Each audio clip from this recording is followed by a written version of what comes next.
स्वागत है आप सभी का आपके अपने यूट्यूब चैनल द शिक्षा कैपिटल पे। आज के अति महत्वपूर्ण प्रश्न है 100 और 100 प्रश्न आपको एकदम एमसीक्यू रूप में मिलेंगे। कोई पीवाईक्यू इसमें नहीं रखा है मैंने और गहनता से प्रश्न बनाया हूँ मैंने कि इतने गहराई से प्रश्न बने। अगर आप इसमें से 100 से अगर आप 70 भी पार करते हैं तो मैं यहीं से लिख दूंगा कि आप इस बार के जीआरएफ में सबसे टॉप पे जाएंगे।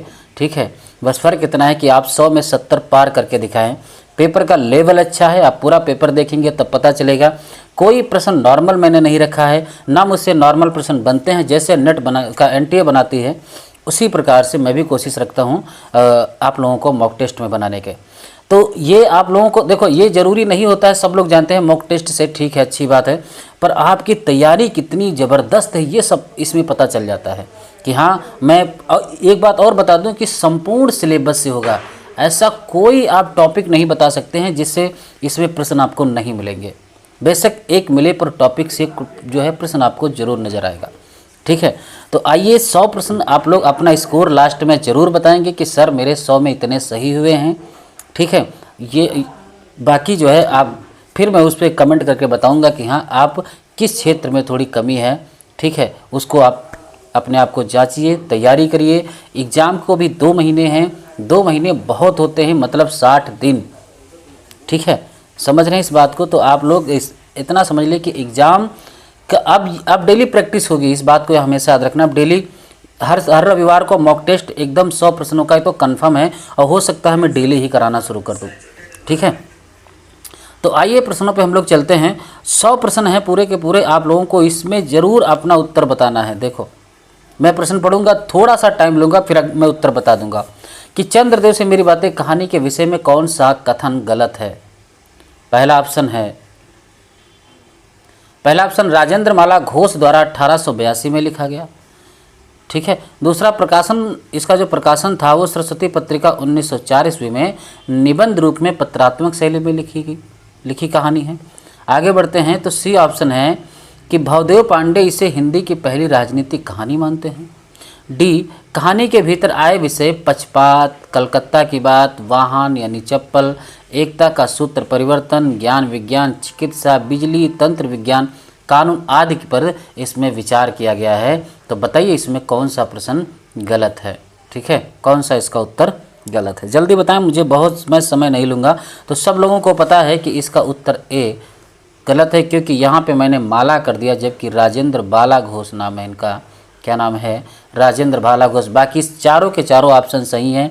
एक बात और बता दूं कि ये टेस्ट तो है ही है, मगर आपको एक संपूर्ण जानकारी भी उसके साथ में मिलती चली जाएगी। तो माला की जगह यहाँ पे आप बाला कर लें, बस इसका उत्तर आपका सही हो जाएगा। आगे बढ़ते हैं, अगला प्रश्न बताएं कि भारतवर्षोन्नति कैसे हो सकती है। निबंध की पंक्तियों का सही क्रम क्या है? पंक्तियों का सही क्रम आपको बताना है। पहला है कि आज बड़े आनंद का दिन है कि छोटे से नगर बलिया में हम इतने मनुष्यों को एक बड़े उत्साह से एक स्थान पर देखते हैं। दूसरा, हिंदुस्तानी राजे महाराजे या नवाब रईस या हाकिम राजे महाराजों को अपनी पूजा भोजन झूठी गप से छुट्टी नहीं है। तीसरा है कि हम गरीब गंदे काले आदमियों से मिलकर अपना अनमोल समय खोवें। चौथा ऑप्शन है कि पहले भी जब आर्य लोग हिंदुस्तान में आकर बसे थे, राजा और ब्राह्मणों के जिम्मे यह काम था कि देश में नाना प्रकार की विद्या और नीति फैलावें। बताइए कौन सा इसका उत्तर सही है?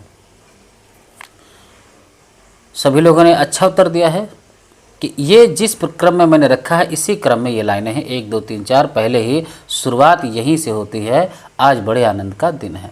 चलो आगे बढ़ते हैं, इसमें बता देना है कि भारतवर्ष की उन्नति कैसे हो सकती है। निबंध की पंक्तियों का सही क्रम क्या है?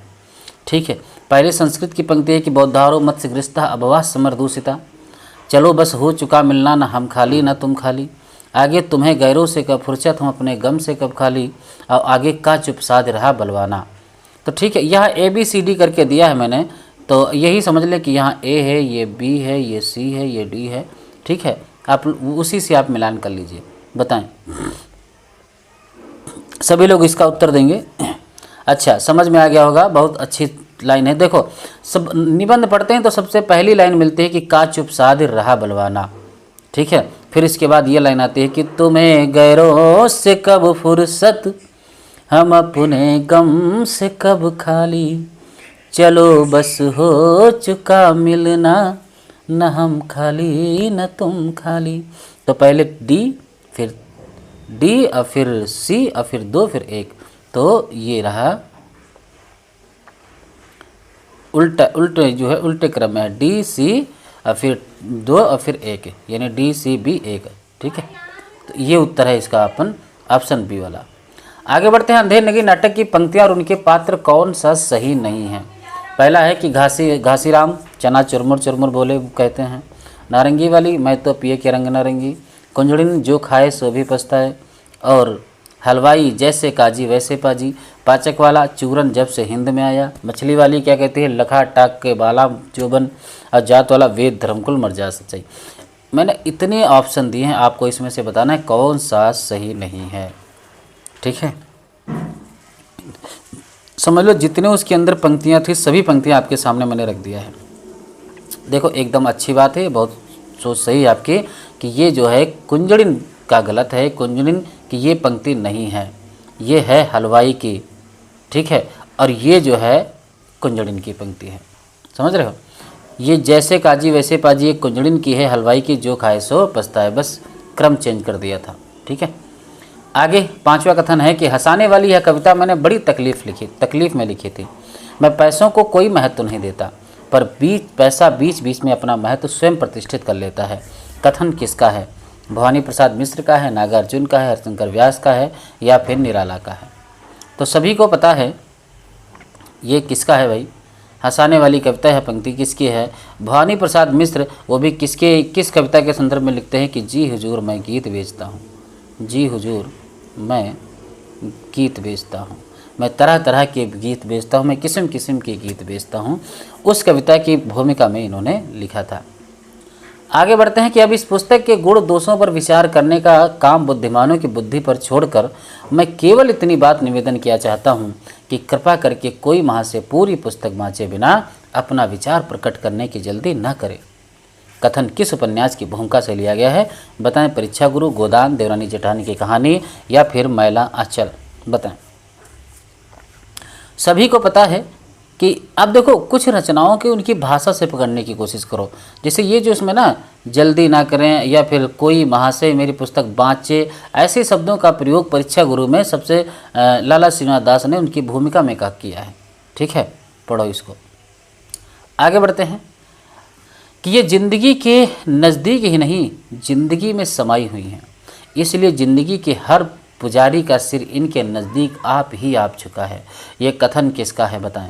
माटी की मूर्तें, गोदान, देवरानी जेठानी की कहानी, मैला आंचल। और सभी को बताता हूँ, आप लोग आप जो है कमेंट में अपने कितने आंसर सही किए हैं ये ज़रूर बताएंगे। ठीक है, आप साथ साथ में लिखते चलें, जो कथन इसमें से आपको इम्पोर्टेंट लगे उसको नोट करते चलें, कॉपी पेन लेके बैठें। इससे क्या होता है, तैयारी ऐसे होती है। आप लेटे लेटे मोबाइल को देख रहे हैं, ऐसे पढ़ा नहीं जाता है दोस्त, इस बात को हमेशा याद रखना।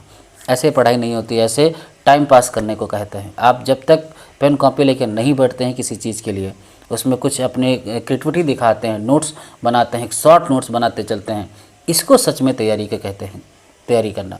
ठीक है, तो ये बताइए किसके लिए है, किसके लिए इसमें ये कथन कहा गया है, मतलब कहाँ से लिया गया है? तो आप लोगों को पता है कि ये माटी की मूर्तें, ठीक है, जो कि रामवृक्ष भुनिपुरी द्वारा लिखा गया है, रेखा चित्र, उससे ये भूमिका ली गई है। आगे बढ़ते हैं। अगला प्रश्न बताएं कि क्या भूलूं के याद करूं के बारे में ये पंक्तियां किसकी हैं? कि घुमड़ रहा था ऊपर गरज जगत संघर्षण, उमड़ रहा था नीचे जीवन वारित क्रंदन, अमृत हृदय में गरल कंठ में मधु अधरों में आए तुम वीणाधर, कर में जन्म मन मादन। ये पंक्तियाँ किसकी? सुमित्रानंद पंत की हैं, धर्मवीर भारती की हैं, निराला की हैं, या फिर महादेवी वर्मा की हैं? बताएं। तो एक चीज़ याद रखना, इनकी रचना है एक मधुज्वाला। मधुज्वाला से ये पंक्ति है, और जो कि क्या भूलूं के याद करूं में आप लोग पढ़ेंगे तो उसके पीछे ही, इसमें किताब के पीछे ये लाइन दी हुई है। ठीक है, चलो अब यहाँ से कविता के प्रश्न शुरू हो रहे हैं कि कबीर के राम और तुलसी के राम के संदर्भ में निम्नलिखित कौन सा कथन सर्वाधिक उपयुक्त है, मतलब कौन सा कथन सही है? बताएं। देखो, कबीर के राम वैष्णव धर्म के दार्शनिक भूमि पर आधारित हैं, जबकि तुलसी के राम लोक मंगलवादी चेतना से युक्त हैं। आगे बी ऑप्शन कि कबीर के राम निर्गुण, निराकार और तात्विक हैं, जबकि तुलसी के राम सगुण, साकार और लीलात्मक हैं और दोनों का मूल स्रोत एक ही है। आगे सी ऑप्शन, कबीर के राम वैदिक और उपनिषदीय ज्ञान पर अधिक बल देते हैं, जबकि तुलसी के राम भक्ति की सहज सुलभता का प्रतिनिधित्व करते हैं। डी, कबीर के राम ब्रह्म के परिवर्तनीय स्वरूप को दर्शाते हैं, जबकि तुलसी के राम शक्ति के लौकिक अवतार हैं।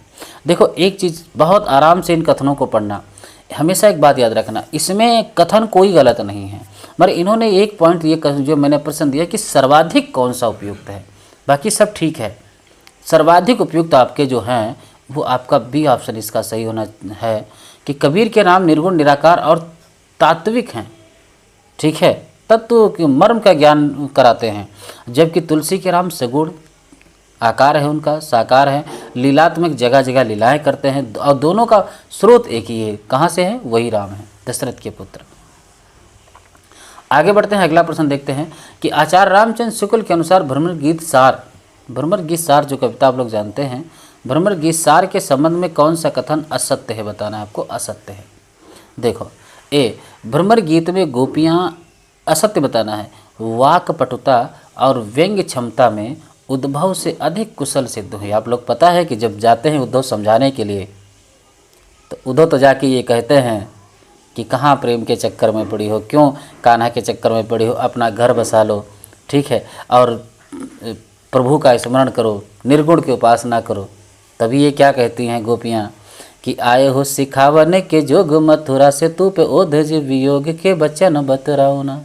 ये वही है, जगन्नाथ दास रत्नाकर की पंक्ति है कि आए हो सिखावने के जोग, मथुरा से तो पे ओधज वियोग के बचन बतराओ ना। और कहे रत्ना कर दया करी, दरस दिन दुख दरिबो के तो पे अधिक बढ़ाओ। पहले से अत्ता दुख है, तुम और बढ़ाने आ गए हो।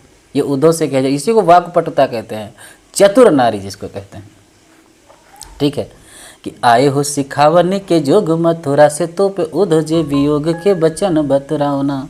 और कहे रत्ना कर दया करी, दरस दिन दुख दरिबो के तो पे अधिक बढ़ाओ ना। चूकी चूकी होई है मन मुकुरु हमारो हाय, चूकी हो कठोर बैर पाहन चलाओ ना। और एक मन मोहन तो बस के उजारो महा, हिय में अनेक मन मोहन बसाओ ना। उद्धव पीछे हो जाते हैं, समझ लो कि गोपियों से बात तक नहीं कर पाते हैं। तो इसीलिए को भ्रमर गीत में जो गोपियां हैं वाक्पटुता और व्यंग्य क्षमता से उद्धव से अधिक कुशल सिद्ध होती है, उनको कटाक्ष करती हैं। आगे बी ऑप्शन, इसमें सगुणोपासना का मंडन और निर्गुणोपासना का खंडन लोक धर्म की प्रतिष्ठा के लिए किया गया है। बिल्कुल, सगुणोपासना का मंडन, निर्गुणोपासना का खंडन, ठीक है तो जाते हैं समझाने, कहते ना कि तो उद्धव इस प्रकार से ऐसे जाते हैं कि काग हंस को संग भयो। इधर जाते तो एकदम चतुर, पर बिल्कुल हंस की चाल में वहाँ से वापस आते हैं। कभी पढ़ना जगन्नाथ रत्नाकर की पंक्ति। आगे बढ़ते हैं कि इसमें करुण रस की प्रधानता है, क्योंकि विरह दशा में ज्ञान की बातें सुनकर गोपियाँ अत्यंत दुखी होती हैं। अब देखो एक चीज़, इस प्रश्न को इस ऑप्शन को सही से पढ़ना कि करुण रस की प्रधानता है। अच्छा चलो चौथा भी पढ़ लो। इसकी सबसे बड़ी विशेषता यह है कि वियोग श्रृंगार के भीतर ज्ञान और भक्ति के संबंध को दर्शाता है। देखो, रामचंद्र शुक्ल के अनुसार रामचंद्र शुक्ल ने इस करुण रस की प्रधानता इसमें नहीं मानी है। सब लोग पता है कि इसमें वियोग है। अच्छा, वियोग श्रृंगार रस और करुण रस श्रृंगार रस में अंतर क्या होता है? भाई, करुण रस में क्या होता है कि सामने वाले से मिलने के कोई चांस नहीं होते हैं, ऐसे समझ लो। अब वियोग में मिलने के चांस होते हैं, बस इतना ही समझ लो। अब वहाँ पे करुण नहीं है, वहाँ पे वियोग है, उनके वियोग में तड़प रहे हैं। तो ऑप्शन नंबर सी इसका सही है, ठीक है, ऑप्शन सी। आगे बढ़ते हैं, अगला प्रश्न, विनय पत्रिका में किस प्रकार के दार्शनिक समन्वय की अभिव्यक्ति हुई है? ठीक है, विनय पत्रिका जो कि तुलसीदास द्वारा लिखी है, शैव भक्त का शैव शाक्त का समन्वय है, विशिष्टा द्वैतवाद या अद्वैतवाद का समन्वय है, द्वैतवाद या शुद्धाद्वैत का समन्वय है, या वेदांत योग दर्शन का समन्वय है? बताएं सभी लोग, बताएं।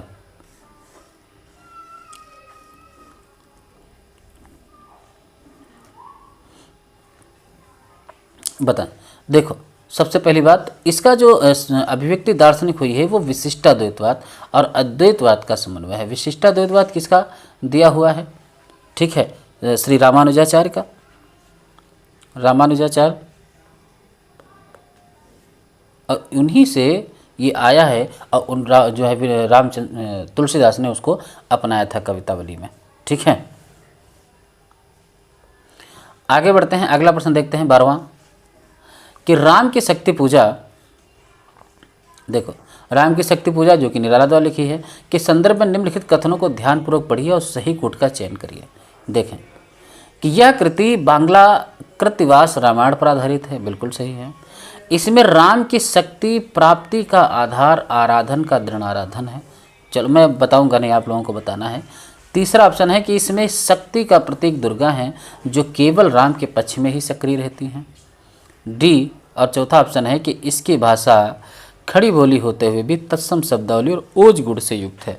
बताएं भाई, इसमें कौन सा प्रश्न सही है, कौन सा इसका उत्तर सही है, सभी लोग बताएं।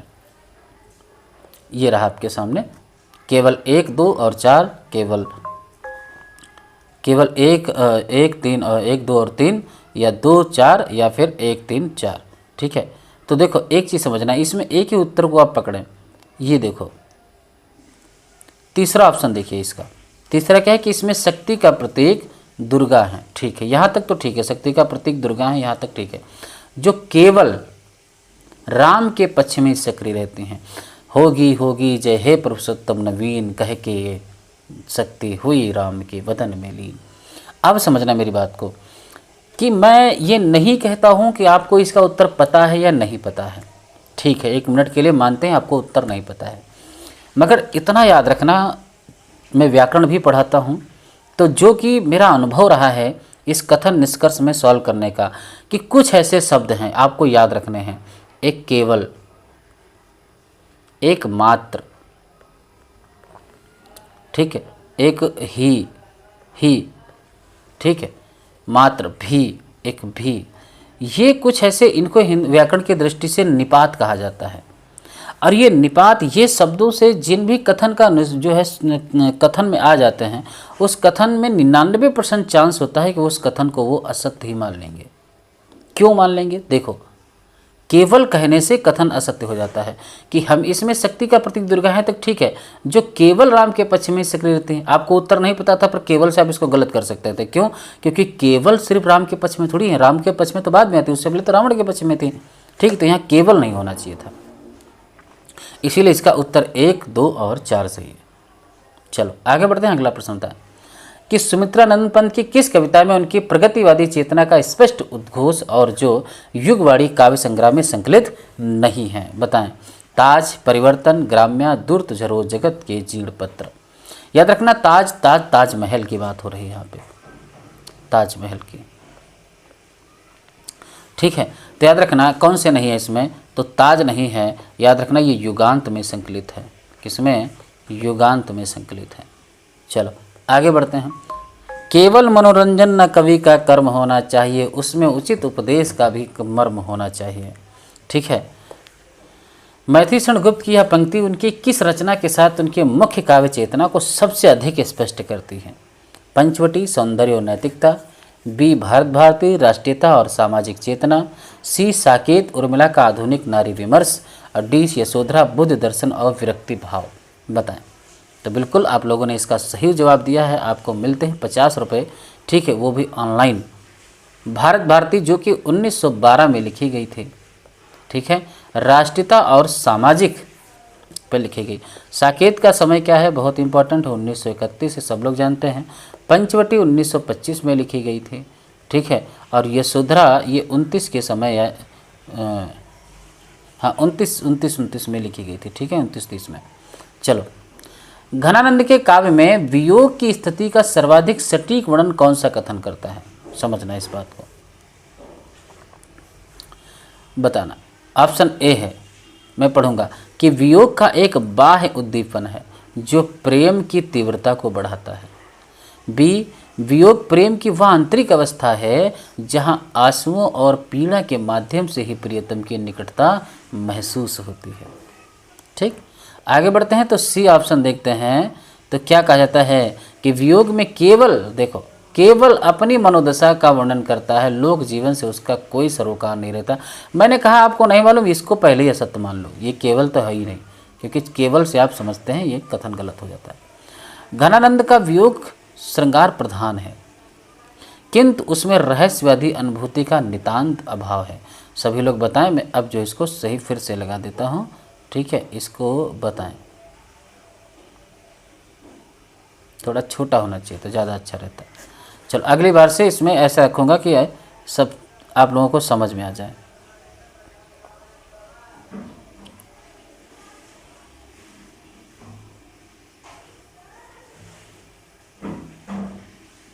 बताएं, देखो ये वाला पूछा क्या है, कौन सा सटीक वर्णन कौन सा कथन करता है, ठीक है, तो समझें इस बात को।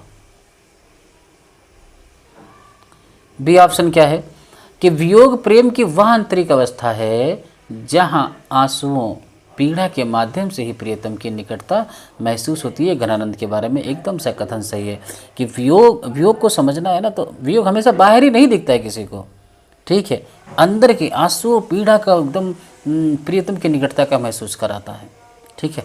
चलो ऑप्शन बी इसका उत्तर सही है। आगे बढ़ते हैं कि रामधारी सिंह दिनकर की रचना उर्वशी के संदर्भ में कौन सा कथन असत्य है, बताना है। देखो असत्य बताना है भाई, असत्य कि यह कामाध्यात्म की समस्या पर आधारित है, ठीक। इसमें उर्वशी श्रद्धा और पुनर्वाह का काम का प्रतीक है, ठीक। आगे बढ़ते हैं सी, इसमें प्रेम और वासना के द्वंद्व को मानवीय संबंधों के धरातल पर दर्शाया गया है, ठीक है। दिनकर को इस कृति के लिए ज्ञानपीठ पुरस्कार से सम्मानित किया गया। बताइए, इसमें अब आपके सामने मैं रख रहा हूँ, इसको आराम से पढ़िए और बताएं, ठीक। इसके असंगत पूछा है तो ऑप्शन नंबर इसका बी। देखो इसमें दिया है उर्वशी और श्रद्धा और पुनर्वाह काम का प्रतीक है, नहीं, उर्वशी जो प्रतीक है भाई वो काम और देह का प्रतीक है, काम और देह का प्रतीक है, याद रखना, काम और देह का प्रतीक है। और जो पुनर्वाह है, पुनर्वाह ये जो प्रतीक है आपका संस्कृति का अभिमानी और संस्कृति का अभिमानी पुरुष का प्रतीक, याद रखना, संस्कृति के अभिमानी जो है पुरुष का प्रतीक है ये पुनर्वाह, ठीक है। चलो ऑप्शन नंबर इसका बी फिलहाल असत्य है, याद रखना ऑप्शन नंबर बी। चलो आगे बढ़ते हैं, अगला प्रश्न देखा 17 नंबर कि असाध्य वीणा कविता का केंद्रीय विचार साधना और कला के संबंध में क्या है, बताना है। देखो कला की सिद्धि केवल तीव्र अभ्यास, याद रखना, केवल तीव्र अभ्यास और बौद्धिक कौशल से प्राप्त की जा सकती है, बहुत आराम से समझना। असाध्य वीणा कविता का केंद्रीय विचार साधना और कला के संबंध में क्या है कि कला की सिद्धि केवल तीव्र अभ्यास और बौद्धिक कौशल से प्राप्त की जा सकती है, ठीक। बी कलाकार को अपनी व्यक्तिगत साधना में ही लीन रहना चाहिए, समाज से उसका कोई सरोकार नहीं होता है। अच्छा देखो सी ऑप्शन क्या है कि कला की सिद्धि के लिए मैं, देखो ये इंपॉर्टेंट है, कला की सिद्धि के लिए मैं का विसर्जन कर समष्टि में लीन होना अनिवार्य है। और डी वीणा यहाँ व्यक्ति के अहंकार जन्य अस्मिता का प्रतीक है जिसे तोड़कर ही शांति मिलती है। बताएं, एक बार फिर से इसको पढ़ लें। बताएं पूछा क्या है, कौन सा संबंध इसमें सही है, बताएं जल्दी जल्दी बताना, हम लोग 100 प्रश्न हल करने वाले हैं, ठीक है। हाँ तो एक चीज़ बिल्कुल सही है, इसका उत्तर ये केंद्रीय विचार सही है सी कि कला की सिद्धि के लिए मैं को हटाना पड़ता है, मैं और पर की भावना नहीं होनी चाहिए, तभी आप जो है कला को सीख सकते हैं। का विसर्जन कर समष्टि में लीन होना अनिवार्य है, समझ लें। आगे बढ़ते हैं कि ब्रह्म राक्षस कविता के संदर्भ में निम्नलिखित में से कौन सा कथन मुक्तिबोध के आलोचनात्मक दृष्टिकोण को सही ढंग से प्रस्तुत करता है, मुक्तिबोध से बताएं। देखो क्वेश्चन है आपका, ब्रह्म राक्षस उस बुद्धिजीवी वर्ग का प्रतीक है। ब्रह्म राक्षस जो है भाई देखो समझो, ब्रह्म राक्षस उस बुद्धिजीवी वर्ग का प्रतीक है जो ज्ञान को कर्म से अलग करके केवल आत्म पीड़न में लीन रहता है। A option. बी, यह कविता पूर्ण रूप से फैंटेसी पर आधारित है और इसका सामाजिक यथार्थ से कोई सीधा संबंध नहीं है। ठीक, आगे सी ऑप्शन है कि इसमें ब्रह्म राक्षस केवल अतीत के रूढ़िवादी ज्ञान व पूर्ण साधना का प्रतीक है। डी, कविता का उद्देश्य समाज में व्याप्त अंधविश्वास और भूत प्रेत की धारणाओं को दूर करना है। ये देखो, इससे कोई संबंध नहीं है, तो आप एकदम ब्रह्म राक्षस कविता के संदर्भ में कौन सा मुक्तबोध का कथन आलोचनात्मक दृष्टिकोण से प्रस्तुत करता है, तो यही ऑप्शन है बिल्कुल इसका सही कि ब्रह्म राक्षस उस बुद्धिजीवी वर्ग का प्रतीक है जो ज्ञान को कर्म से अलग करके केवल आत्मपीड़न में लीन रहता है। Option number A for Ahmedabad. ठीक है, चल आगे बढ़ते हैं। अब यहाँ से उपन्यास, ये कविता हमारा समाप्त हो गया। उपन्यास चलेंगे, निबंध चलेंगे, कहानी चलेंगे, वो टोटल मैंने रखा है, सब क्रम से रखा है। बस ये है कि पंडित गौरीदत्त द्वारा रचित देवरानी जेठानी की कहानी के संदर्भ में निम्नलिखित कथनों पर विचार कीजिए और सही कथन चयन कीजिए। बता, देखो, ए, उपन्यास में वर्णित ट्यूशन, देखो ट्यूशन की प्रथा विशेष रूप से स्त्री शिक्षा और स्वावलंबन को बढ़ावा देने के उद्देश्य से शुरू की गई है। आपको एक भी प्रश्न मेरा वन लाइनर नहीं दिखा होगा अभी तक। अगर इस प्रकार के प्रश्न सॉल्व करने की यही हाल होना चाहिए आप लोगों का। आप वन लाइनर क्वेश्चन मत पढ़ें, बस एक ऑप्शन दिए, 4 ऑप्शन मिल गए, बस पट ऐसे से लगाते हैं। एनटीए नहीं चाहता है, एनटीए चाहता है कि आपके अंदर यहाँ पे कितना भरा हुआ है। वन लाइनर तो नहीं रट के आए हैं। ठीक है, वन लाइनर मतलब कहने का जब यह ऐसे प्रश्नों से आपका दिमाग लगता है, ध्यान जाता है उसकी तरफ। ठीक है, ऐसे प्रश्नों को आप तैयार करें। एग्जाम जब बैठेंगे, अगर उसने वन लाइनर पूछा तो हल्के में उड़ा देंगे। फैक्ट्स भी याद होना चाहिए, फैक्ट्स तो सबसे ज़्यादा याद ही होना चाहिए। ठीक है, मगर फैक्ट्स जो हो तो इस लेवल में हो, तब अच्छा लगता है पेपर को हल करने में। एंड नेट पढ़ रहे हो भाई, जीआरएफ चाहते हो, 25 लाख चाहते हो, समझ रहे हो इस बात को। चलो आगे बढ़ते हैं। ये पूछा है पंडित गौरीदत्त द्वारा रचित देवरानी जेठानी की कहानी के संदर्भ में निम्नलिखित कथनों पर विचार कीजिए और सही का कथन का चयन कीजिए। देखो, बी ऑप्शन क्या है? बी ऑप्शन क्या है भाई कि यह उपन्यास केवल पारिवारिक झगड़ों और समस्याओं पर केंद्रित है। इसका तत्कालीन समाज सुधार आंदोलन से कोई संबंध नहीं। अच्छा, ऐसा तो नहीं था। सी ऑप्शन क्या है कि इसमें परिवार के भीतर रूढ़िवादिता के साथ साथ स्त्री शिक्षा और विधवा विवाह के समर्थन जैसे प्रगतिशील विचारों का चित्रण किया गया है। डी ऑप्शन, इसकी भाषा पूरी तरह से साहित्यिक खड़ी बोली है जिसमें तत्सम शब्दावली का प्रचुर भी प्रयोग किया गया है। तो सभी लोग इसका उत्तर देंगे और हम आपको उत्तर इसका बता देते हैं। Option number C for Canada. इसमें परिवार के भीतर रूढ़िवादिता के साथ साथ स्त्री शिक्षा और विधवा विवाह के समर्थन जैसे प्रगतिशील विचारों का चित्रण किया गया है। स्त्री शिक्षा यानी वो जो होती है देवरानी उसकी, ठीक है, विधवा विवाह की जो बात इसमें की जाती है। आगे बढ़ते हैं। अगला प्रश्न पूछा क्या था इसमें?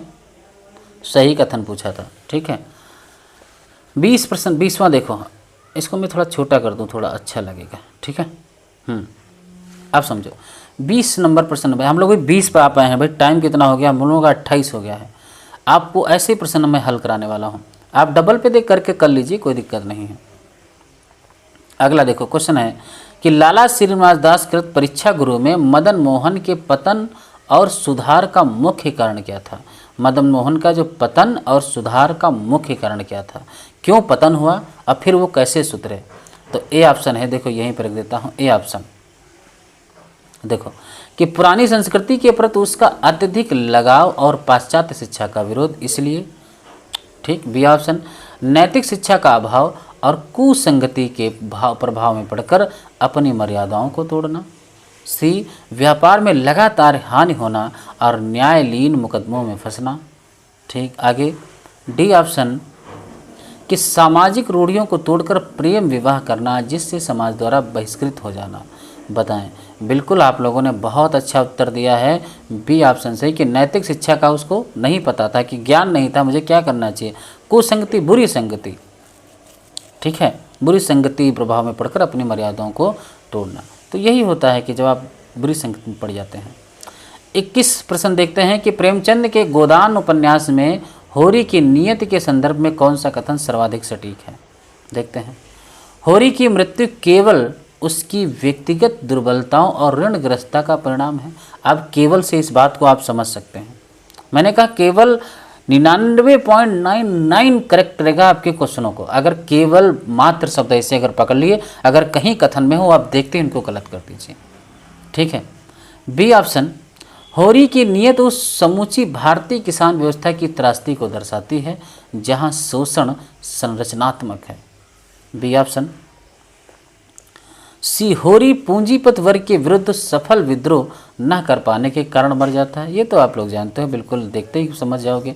होरी की मृत्यु भारतीय दर्शन के कर्मफल सिद्धांत का अनिवार्य परिणाम। कहाँ कर्मफल की बात उसमें कहीं कहीं नहीं, ना तो भारतीय दर्शन की उसमें कोई बात नहीं, सीधी सी बात इसमें ये है।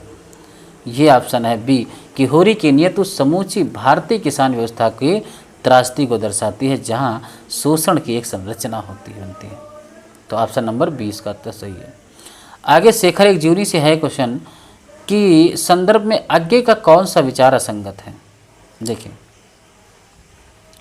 यह उपन्यास स्वतंत्रता की खोज के साथ साथ अहम के विसर्जन की प्रक्रिया को भी दर्शाता है। ठीक ठीक। बी ऑप्शन कि यह मनोविश्लेषणात्मक, याद रखना यह मनोविश्लेषणात्मक उपन्यास है जो फ्रायड और एटलर के सिद्धांतों से गहरे तक प्रभावित है। ठीक, यहाँ तक पूछा क्या है, असंगत पूछना है। सी ऑप्शन क्या है कि शेखर का विद्रोह केवल राजनीतिक नहीं बल्कि वह रूढ़ सामाजिक, धार्मिक और नैतिक मूल्यों के विरुद्ध भी है। डी, उपन्यास में सरस्वती के माध्यम से शेखर की बौद्धिकता और शारीरिक प्रेम का संतुलन स्थापित करने का प्रयास किया गया है। ठीक है। अब देखो यहाँ पे यह उपन्यास स्वतंत्रता की खोज के साथ साथ अहम के विसर्जन की प्रक्रिया को भी दर्शाता है। ठीक है। आप लोग यहाँ पर ये केवल वाला देखो, शेखर का विद्रोह केवल राजनीतिक नहीं है, यहाँ पे भी कहने का अर्थ अलग है। यहाँ केवल ऐसा नहीं कि केवल शब्द देखा, क्वेश्चन भी देखो थोड़ा, केवल राजनीतिक नहीं है बल्कि वह रूढ़ सामाजिक, धार्मिक, नैतिक मूल्यों के। ऐसा होता है कि केवल राजनीतिक है तब वो केवल आप माना जाता है, पर इन्होंने कहा केवल राजनीतिक नहीं है बल्कि वह रूढ़ सामाजिक, धार्मिक और नैतिक मूल्यों के विरुद्ध भी है। ठीक है। देखो, ये उपन्यास जो शेखर एक जूनी है, इसमें एक बात समझना कि यह उपन्यास स्वतंत्रता की खोज के साथ साथ अहम के विसर्जन की प्रक्रिया को भी दर्शाता है। नहीं, शेखर जब उस उपन्यास को पढ़ोगे तो वो स्वतंत्रता की खोज तो चाहता है कि स्वतंत्र हो जाए, पर अपने जो अहंकार है उसके अंदर जो असीमता है वो नहीं हटाना चाहता है। तो इसलिए इसका ऑप्शन ए इसका उत्तर सही होना चाहिए, ए फॉर अहमदाबाद। बाकी सही है कि ये मनोविश्लेषणात्मक उपन्यास है जो फ्रायड और एडलर के सिद्धांतों से गहरे प्रभावित है, बिल्कुल है। शेखर का विद्रोह केवल राजनीतिक नहीं है बल्कि वह रूढ़ सामाजिक है, धार्मिक है, नैतिक मूल्यों के विरुद्ध भी है। उपन्यास में सरस्वती के माध्यम से शेखर की बौद्धिकता और शारीरिक प्रेम का संतुलन स्थापित करने का प्रयास किया गया है। ठीक है, ये भी सही है। आगे बढ़ते हैं, क्वेश्चन नंबर 23 देखते हैं हम लोग। बाणभट्ट की आत्मकथा से है कि हजारी प्रसाद द्विवेदी की रचना बाणभट्ट की आत्मकथा में नारीत्व और अवधारणा को सर्वाधिक उचित ढंग से कौन सा कथन स्पष्ट करता है। ठीक है, ऐसे प्रश्न पूछे जाते हैं, इस लेवल के प्रश्न आने चाहिए कि नारी केवल प्रेम, सौंदर्य और कला की प्रेरणा है, वह समाज राजनीतिक से परे। अब देखो यहाँ पे केवल का अलग अलग है, केवल का मतलब ही अलग निकल के आएगा, सिर्फ शब्द को नहीं देखना है। दूसरा, नारी केवल पुरुष के सहयोग के लिए बनी है, उसकी अपनी कोई स्वतंत्र सत्ता नहीं है। दूसरा, भट्टनी और निपुणिका जैसी नारियां केवल प्रेम ही नहीं बल्कि स्वतंत्र, सक्रिय एवं साहसी व्यक्ति की स्वाभिमानी हैं जो पुरुष से कहीं अधिक संकट झेलती हैं। डी ऑप्शन क्या है कि नारी को शक्ति के रूप में देखने की यह दृष्टि पूर्णतः वैदिक काल से ली गई है और इसमें आधुनिकता का अभाव है। बताएं क्वेश्चन क्या था आपके, कथन स्पष्ट करता है, तो बिल्कुल ऑप्शन नंबर सी इसका उत्तर सही है, सी फॉर कनाडा, कि भट्टनी और निपुणिका जैसी नारियां केवल प्रेम ही नहीं बल्कि स्वतंत्र, सक्रिय एवं साहसी व्यक्ति की स्वाभिमानी है जो पुरुष से कहीं अधिक स्पष्ट संकट झेलती हैं। याद रखना। आगे महिलांचल से ऊपर कथन मैंने लिया है। महिलांचल से क्वेश्चन क्या है कि फणीश्वरनाथ रेणु के उपन्यास मैला आंचल के संबंध में कौन सा कथन असत्य है। असत्य वाले ज़्यादा पूछे तो मैंने भी वही रखे हैं। देखो इसमें क्या है कि यह उपन्यास कोसी अंचल, याद रखना, कोसी अंचल के लोक जीवन, रीत रिवाज, अंधविश्वास और संघर्षों का चित्रण करता है। यह उपन्यास कोसी अंचल के लोक जीवन, रीत रिवाज, अंधविश्वास और संघर्षों का चित्रण करता है। अगला प्रश्न देखें कि यह उपन्यास का मूल स्वर आंचलिक है, किंतु इसमें राष्ट्रीय और राजनीतिक चेतना जैसे कांग्रेस सोशलिस्ट पार्टी का द्वंद्व भी समाहित है। आगे सी ऑप्शन देखते हैं कि इसमें लोक गीतों और लोक भाषाओं का अत्यधिक प्रयोग किया गया है, जिसके कारण यह फैंटेसी शैली के थोड़ा सा निकट है। ठीक है। डी, डॉक्टर प्रशांत इस उपन्यास का केंद्रीय पात्र है जो सेवा भाव और वैज्ञानिक दृष्टिकोण का प्रतीक है। आपको बताना इसमें कौन सा है, असत्य बताना है। तो यहाँ पे एक बार आप लोग फिर से पढ़ लें इस क्वेश्चन को। ठीक है।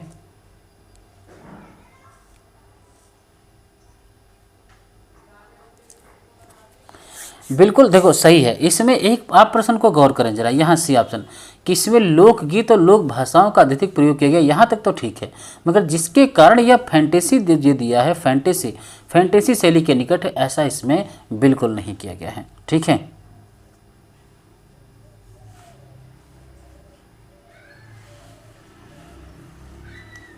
ये यथार्थवादी उपन्यास है। ठीक है, इतना याद रखना। अगला प्रश्न देखते हैं कि यशपाल की रचना, यशपाल का उपन्यास है झूठा सच। उपन्यास का कौन सा भाग विभाजन की मनोवैज्ञानिक त्रासदी और सांप्रदायिक राजनीति पर केंद्रित है। क्वेश्चन पढ़ते हैं एक बार फिर से। क्वेश्चन पढ़ते हैं कि वतन और देश, इसमें राजनीतिक षड्यंत्र, दंगे और पलायन की कथा अधिक है। ठीक है। बी, देश का भविष्य, इसमें पुनर्वास, सत्ता की लालसा और आदर्शवादी मूल्यों के विघटन का चित्रण है। सी ऑप्शन है कि दोनों भाग समान रूप से सांप्रदायिक, राजनीतिक और मनोवैज्ञानिक त्रासदी पर केंद्रित हैं। डी, यह उपन्यास केवल व्यक्तिगत प्रेम कथा को विभाजन की पृष्ठभूमि प्रस्तुत करता है। ये तो देखते ही आप असत्य मान सकते हैं। ठीक है। और पूछा आपसे मैंने क्या है, केंद्रित बताना है, तो देखो ये वाला जो है बी ऑप्शन कि देश का भविष्य, इसमें पुनर्वास, सत्ता की लालसा और आदर्शवादी मूल्यों के विघटन का चित्रण है इसमें। ठीक है। ये जो है विभाजन के मनोवैज्ञानिक त्रासदी और सांप्रदायिक राजनीति पर अधिक केंद्रित कौन है, देश का भविष्य। चलो आगे बढ़ते हैं। अगला प्रश्न बताना है 26 कि मनु भंडारी के आपका बंटी उपन्यास का मुख्य उद्देश्य क्या है। आधुनिक शिक्षा व्यवस्था में सुधार के लिए आवाज़ उठाना। आगे बी ऑप्शन पढ़िए, पति पत्नी के तलाक के कारण बच्चों पर पड़ने वाले मनोवैज्ञानिक कुप्रभाव को संवेदनशील तरीके से उजागर करना। सी, भारतीय मध्यवर्गीय समाज में महिलाओं की स्वतंत्रता को चुनौती देना। एक ऐसे बच्चे की कहानी बताना जो अकेले रहकर भी समाज में सफल होता है। नहीं भाई, ऑप्शन नंबर बी ऑप्शन इसका एकदम करेक्ट है कि पति पत्नी के तलाक के कारण बच्चों पर पड़ने वाले मनोवैज्ञानिक कुप्रभाव को संवेदनशील तरीके से उजागर करना। B for bank of Baroda. 27 नंबर प्रश्न देखें भाई। 27 नंबर जी, जगदीश चंद्र के उपन्यास धरती धन्ना अपना में दलित जीवन की समस्याओं के चित्रण में सर्वाधिक महत्वपूर्ण क्या है। ए देखते हैं। ए ऑप्शन है कि दलितों के बीच आर्थिक प्रतिस्पर्धा और शिक्षा का अभाव है। बी, जातिगत भेदभाव के साथ साथ दलितों के भीतर व्याप्त आंतरिक फूट, आपसी ईर्ष्या और शोषण। ठीक। सी ऑप्शन है कि पंजाब में दलितों के उत्थान के लिए सरकार द्वारा चलाए जा रहे कार्यक्रमों की विफलता। और डी, केवल ग्रामीण दलितों का चित्रण है, शहरी दलितों के संघर्ष का पूर्ण अभाव है। यहाँ पे केवल शब्द देखते आप समझ गए होंगे। ठीक है। क्वेश्चन पूछ लो एक बार फिर से कि जगदीश चंद्र के उपन्यास धरती धन्ना अपना में दलित जीवन की समस्याओं के चित्रण में सर्वाधिक महत्वपूर्ण क्या है। तो भैया option number B for bank of Baroda कि जातिगत भेदभाव के साथ साथ दलितों के भीतर व्याप्त आंतरिक फूट, आपसी ईर्ष्या और शोषण का इसमें जो है वर्णन किया गया है इस उपन्यास में। चलो आगे बढ़ते हैं। अगला प्रश्न बताएं कि भीष्म साहनी के तमस उपन्यास की विशिष्ट साहित्यिक उपलब्धि क्या है। भीष्म साहनी के देखो,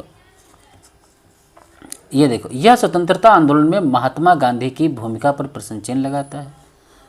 साहित्यिक उपलब्धि भी यह दिखाता है कि सांप्रदायिक दंगे केवल सामान्य जन की भावनाओं के भड़काने के कारण नहीं होते, बल्कि उनके पीछे राजनीतिक और निहित स्वार्थ काम करते हैं। सी, यह पूर्ण रूप से एक ऐतिहासिक उपन्यास है जिसका उद्देश्य केवल सन 1947 की घटनाओं का तथ्यात्मक वर्णन करना है। ठीक है। डी, इसमें लेखक ने विभाजन की घटना को एक तटस्थ बाहरी पर्यवेक्षक के रूप में प्रस्तुत किया है। देखो यहाँ पे आप लोग केवल शब्द देखें, यहाँ पे भी देखो एक केवल शब्द है, मगर थोड़ा सा इसका रूप बदल जाता है। ठीक है, ये वाला इसका उत्तर बी ऑप्शन सही है इसका, कि यह दिखाता है कि सांप्रदायिक दंगे केवल सामान्य जन की भावनाओं को भड़काने के कारण नहीं होते, बल्कि उनके पीछे राजनीतिक निहित स्वार्थ काम करते हैं। यहाँ तक बी ऑप्शन सही है, मगर यहाँ पे देखो कि यह पूर्ण रूप से ऐतिहासिक उपन्यास है जिसका उद्देश्य केवल सन 1947 की घटनाओं का तथ्यात्मक वर्णन करना। केवल 1947 की घटनाओं का तथ्यात्मक वर्णन नहीं है, वह राजनीतिक सामाजिक दंगे सब के बारे में बताता है। तो यही बात होता है केवल में अंतर समझना। ठीक है, आगे बढ़ते हैं।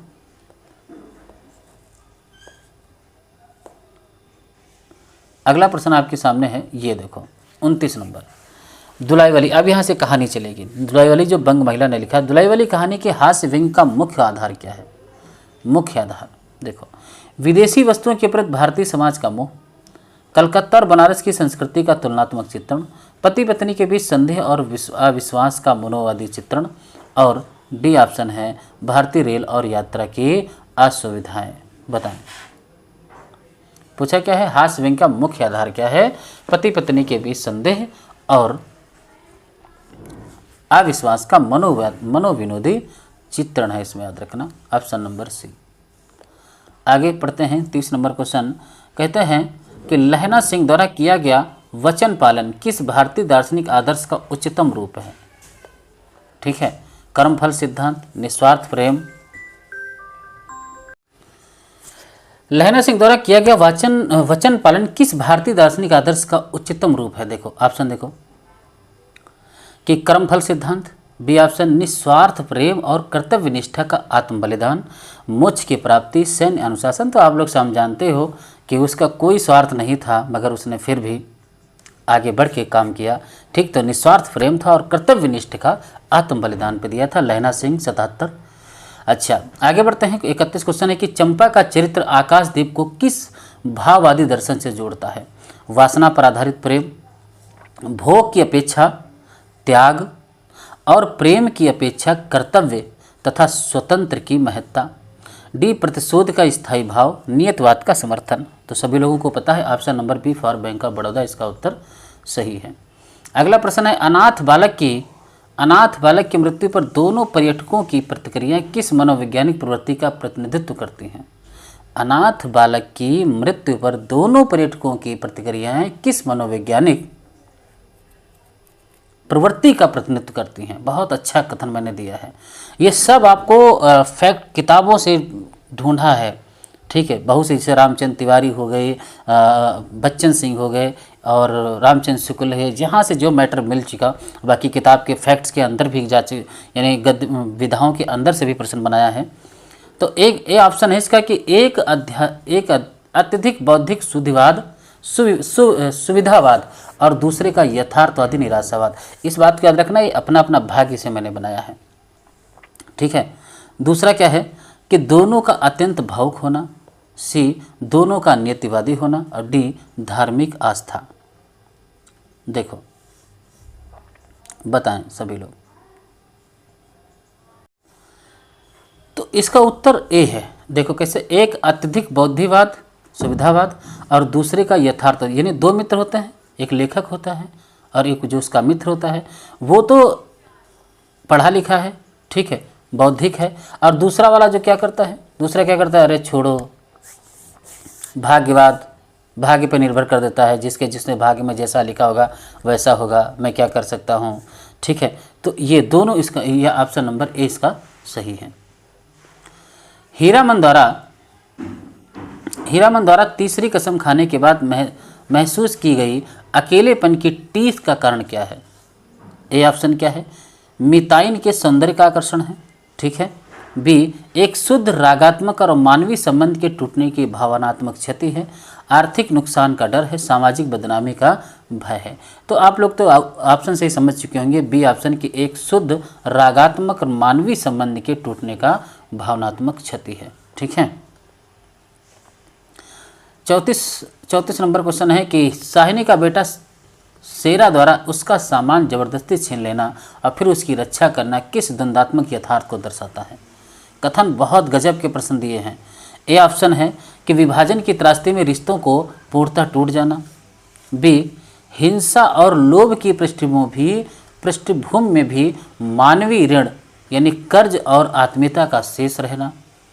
आगे, शेरा का अपराधी स्वभाव और डी, साहनी का अत्यधिक विश्वास। तो आप लोगों को पता है option number B of bank of Baroda इसका उत्तर सही है कि हिंसा और लोभ की पृष्ठभूमि में भी मानवीय ऋण कर्ज और आत्मीयता का शेष रहना। कैसे कि आप लोगों को पता है कि जब शेरा मारने जाता है साहनी को तो पहले उसके मन में पूरा होता है कि मार देंगे, ठीक है, इसके जितना धन है सब ले लेंगे, मगर बाद में सोचता है कि मेरे पे इसका कर्जा है, मुझे कैसे उसने पाला है, आत्मीयता भाव है, इसलिए फिर छोड़ देता है। तो option number B of bank of Baroda इसका उत्तर सही है। अगला क्वेश्चन है कि अमृतसर आ गया है कहानी में ट्रेन के यात्रियों का विभाजन के दौरान भी सामान्य मानवीय व्यवहार जैसे चाय पीना, गपशप करना, करते रहना क्या दर्शाता है? लोगों में डर का अभाव। फिर भी मनुष्य की उस सहज प्रवृत्ति का चित्रण जो अत्यधिक तनाव और हिंसा के बीच भी जीवन को सामान्य बनाए रखने की कोशिश करती है। सांप्रदायिक सद्भाव और यात्रा की थकान। तो option B of bank of Baroda मनुष्य की उस सहज प्रवृत्ति का चित्रण जो अत्यधिक तनाव और हिंसा के बीच भी जीवन को सामान्य बनाए रखने की कोशिश करती है कहानी। आगे बढ़ते हैं अगला प्रश्न 36 नंबर कि चीफ की दावत श्यामनाथ द्वारा मां को छिपाने के लिए दिए गए तर्कों की निरर्थकता किस बात का संकेत है? ए, मां का बुढ़ापा और अस्वस्थता, ठीक है। बी, चीफ का कठोर स्वभाव। सी, मध्यवर्गीय व्यक्ति का सामाजिक दिखावे और प्रदर्शन के आगे विवेकहीन हो जाना। डी, भारतीय संस्कृति का ह्रास, ठीक है। जल्दी बताएं, हम समय नहीं लेंगे। ऑप्शन नंबर सी, मध्यवर्गीय व्यक्ति का सामाजिक दिखावे और प्रदर्शन के आगे विवेकहीन हो जाना। उसके सिर्फ दिखावटीपन है, उसमें और कुछ है नहीं। ऑप्शन 37 नंबर परिंदे कहानी से है कि कहानी में मेजर ग्रीस का चरित्र किस मनोवैज्ञानिक समस्या का प्रतीक है? बी, प्रेम में असफलता, अतीत की स्मृति में कैद, वर्तमान से विच्छिन्न और भावनात्मक रूप से निष्क्रिय व्यक्ति। और सी, कर्तव्य परायणता और एकाकी जीवन आनंद। याद रखना, तो याद रखना इसका जो उत्तर होना चाहिए ये सी ऑप्शन है, कर्तव्य परायणता, यानी वो चाहता तो है कर्तव्य अपना करना पर फिर भी वहाँ से चला जाता है, ठीक। तो ऑप्शन नंबर सी इसका उत्तर सही है। आगे बढ़ते हैं 38 नंबर प्रश्न देखते हैं कि राजा निर्बंसिया यानी कमलेश्वर कहानी में जगतपाल राजा का अपनी पत्नी चंदा के प्रति अविश्वास और पराजय बोध किस सामाजिक समस्या की ओर इशारा करता है? राजा निर्बंसिया पढ़ते हैं कमलेश्वर की, ठीक है। जगतपाल यानी जगपति जिसको कहते हैं, जगपति, ठीक है। प्रेम में धोखा, ए ऑप्शन बी है कि मध्यवर्गीय पुरुषों का आत्मविश्वास और यौन कुंठा जो उन्हें स्वयं को मूल्यहीन निर्बंसिया महसूस कराता है। सी, सामंती व्यवस्था का ह्रास। डी, आर्थिक तंगी। तो बिल्कुल option number B of bank of Baroda मध्यवर्गीय पुरुषों का आत्मविश्वास और यौन कुंठा जो उन्हें स्वयं को मूल्यहीन यानी महसूस कराता है। 39 नंबर क्वेश्चन हम लोग देखते हैं कि कोसी का घटवार गोसाई और लक्ष्मा का जीवन में पुनर्मिलन होने के बावजूद भी अतीत को न जी पाने की व्यवस्था किस यथार्थ पर आधारित है? ठीक है, क्वेश्चन लेवल है भाई इनमें। ए ऑप्शन क्या है? नैतिक बंधन है। बी, पहाड़ी जीवन की आर्थिक सामाजिक दुश्वारियाँ जिसने प्रेम के को स्थायी विछोह में बदल दिया। सी, गोसाई का आलस्य और लक्ष्मा का रूखापन। Option number B of bank of Baroda पहाड़ी जीवन की आर्थिक सामाजिक दुश्वारियाँ जिसने प्रेम को स्थायी विछोह में बदल दिया। ठीक है, आगे बढ़ते हैं, अगला प्रश्न आते हैं। 40 नंबर प्रश्न पहले पढ़ लें कि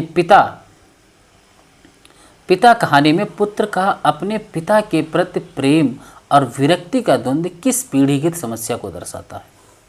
ठीक है, आप लोग सोचते हैं कि ये प्रश्न कहाँ से बने हैं, मेहनत की भाई। देखो, पहला है पुरानी पीढ़ी। देखो, पुरानी पीढ़ी के सम्मान और नई पीढ़ी के विवेक का टकराव है। बी, आधुनिक शिक्षा का प्रभाव है। आर्थिक निर्भरता और पिता का कठोर होना। बताएं। देखो, कोशिका घटवार गोसाई और लक्ष्मा का जीवन में पुनर्मिलन के बावजूद भी अतीत को न जी पाने की व्यवस्था किस यथार्थ पर आधारित है। तो ऑप्शन नंबर इसका बी सही है। याद रखना, पहाड़ी जीवन की आर्थिक सामाजिक दूरियां और जीवन जिसने प्रेम को स्थायी बिछों में बदल दिया। अगला, पिता कहानी में पुत्र को का अपने पिता के प्रति प्रेम और विरक्ति का द्वंद्व किस पीढ़ीगत समस्या को दर्शाता है।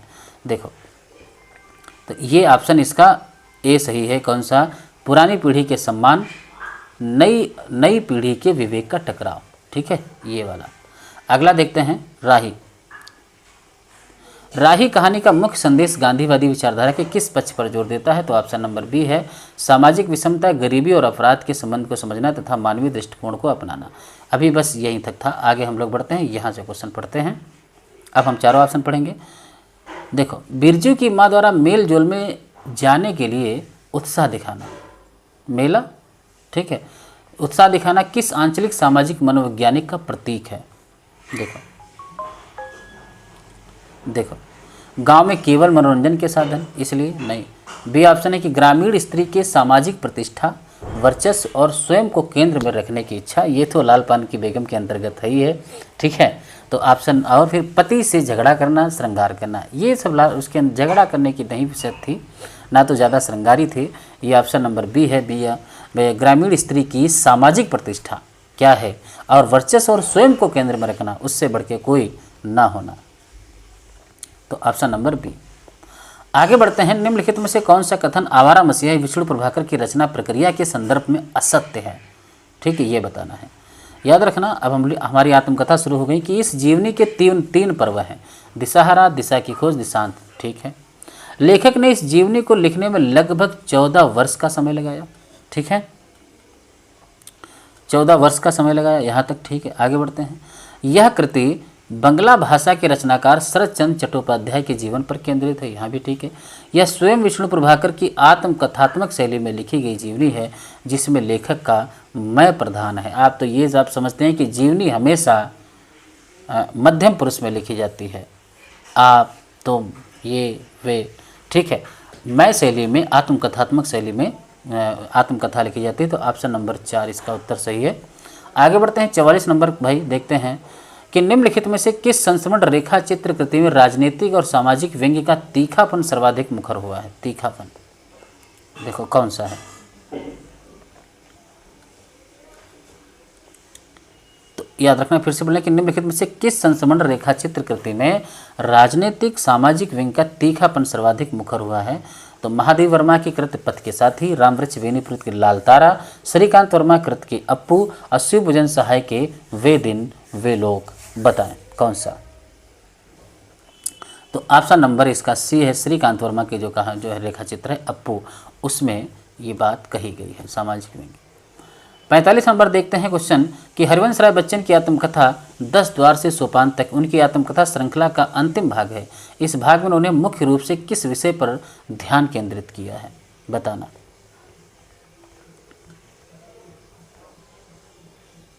ऑप्शन क्या है,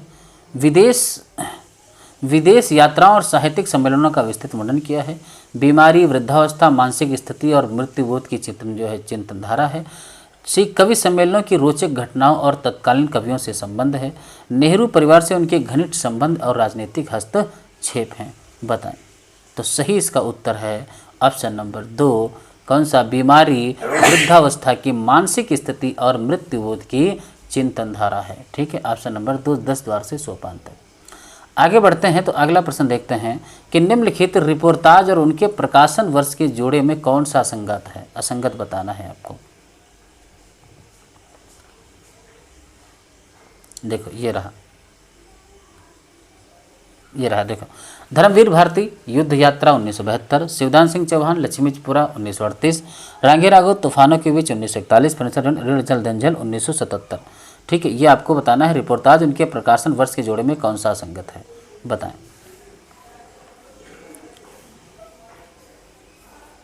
तो एक बात याद रखना, देखो ये धर्मवीर भारती जो युद्ध यात्रा है ये भी सही है, 1972 में लिखा गया था। लक्ष्मीपुरा 1948 में 38 में, रांगे राघव जो तूफानों के बीच है 41 में नहीं 1946 में लिखा गया था। ठीक है, बाकी रेणु का ऋण जन धनचल ये 1977 में लिखा गया था। ठीक है,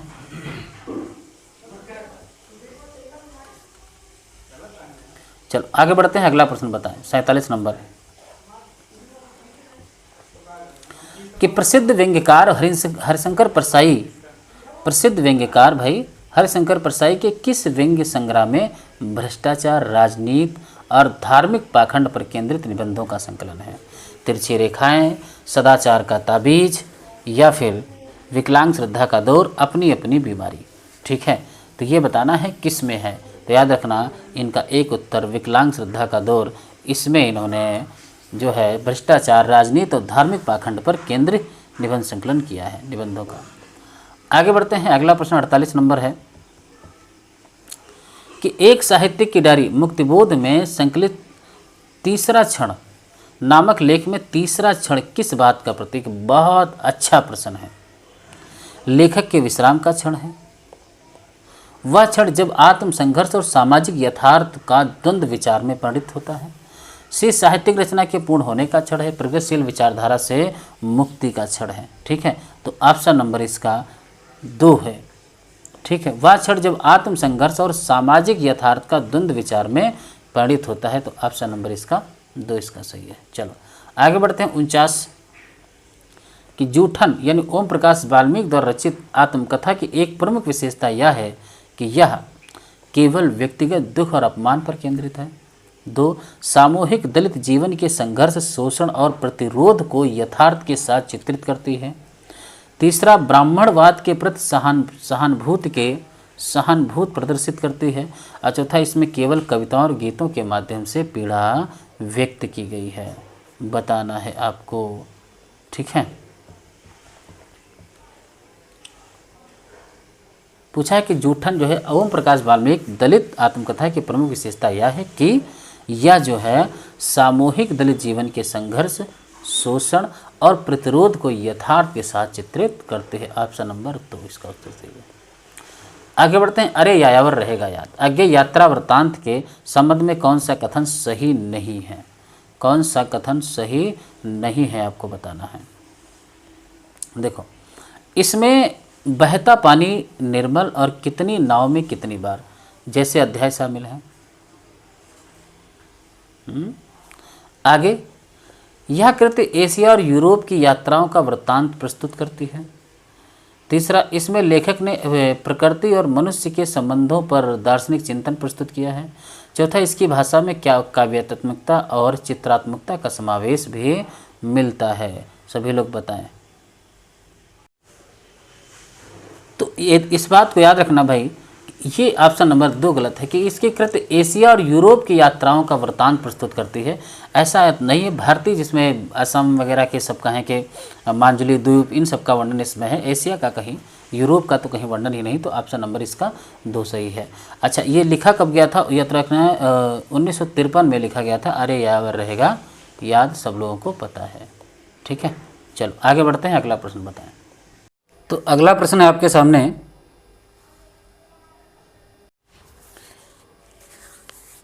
कि कृति आलोचनात्मक, कौन सी कृति आलोचनात्मक शैली में लिखा गया एक विशिष्ट प्रकार का संस्मरण है?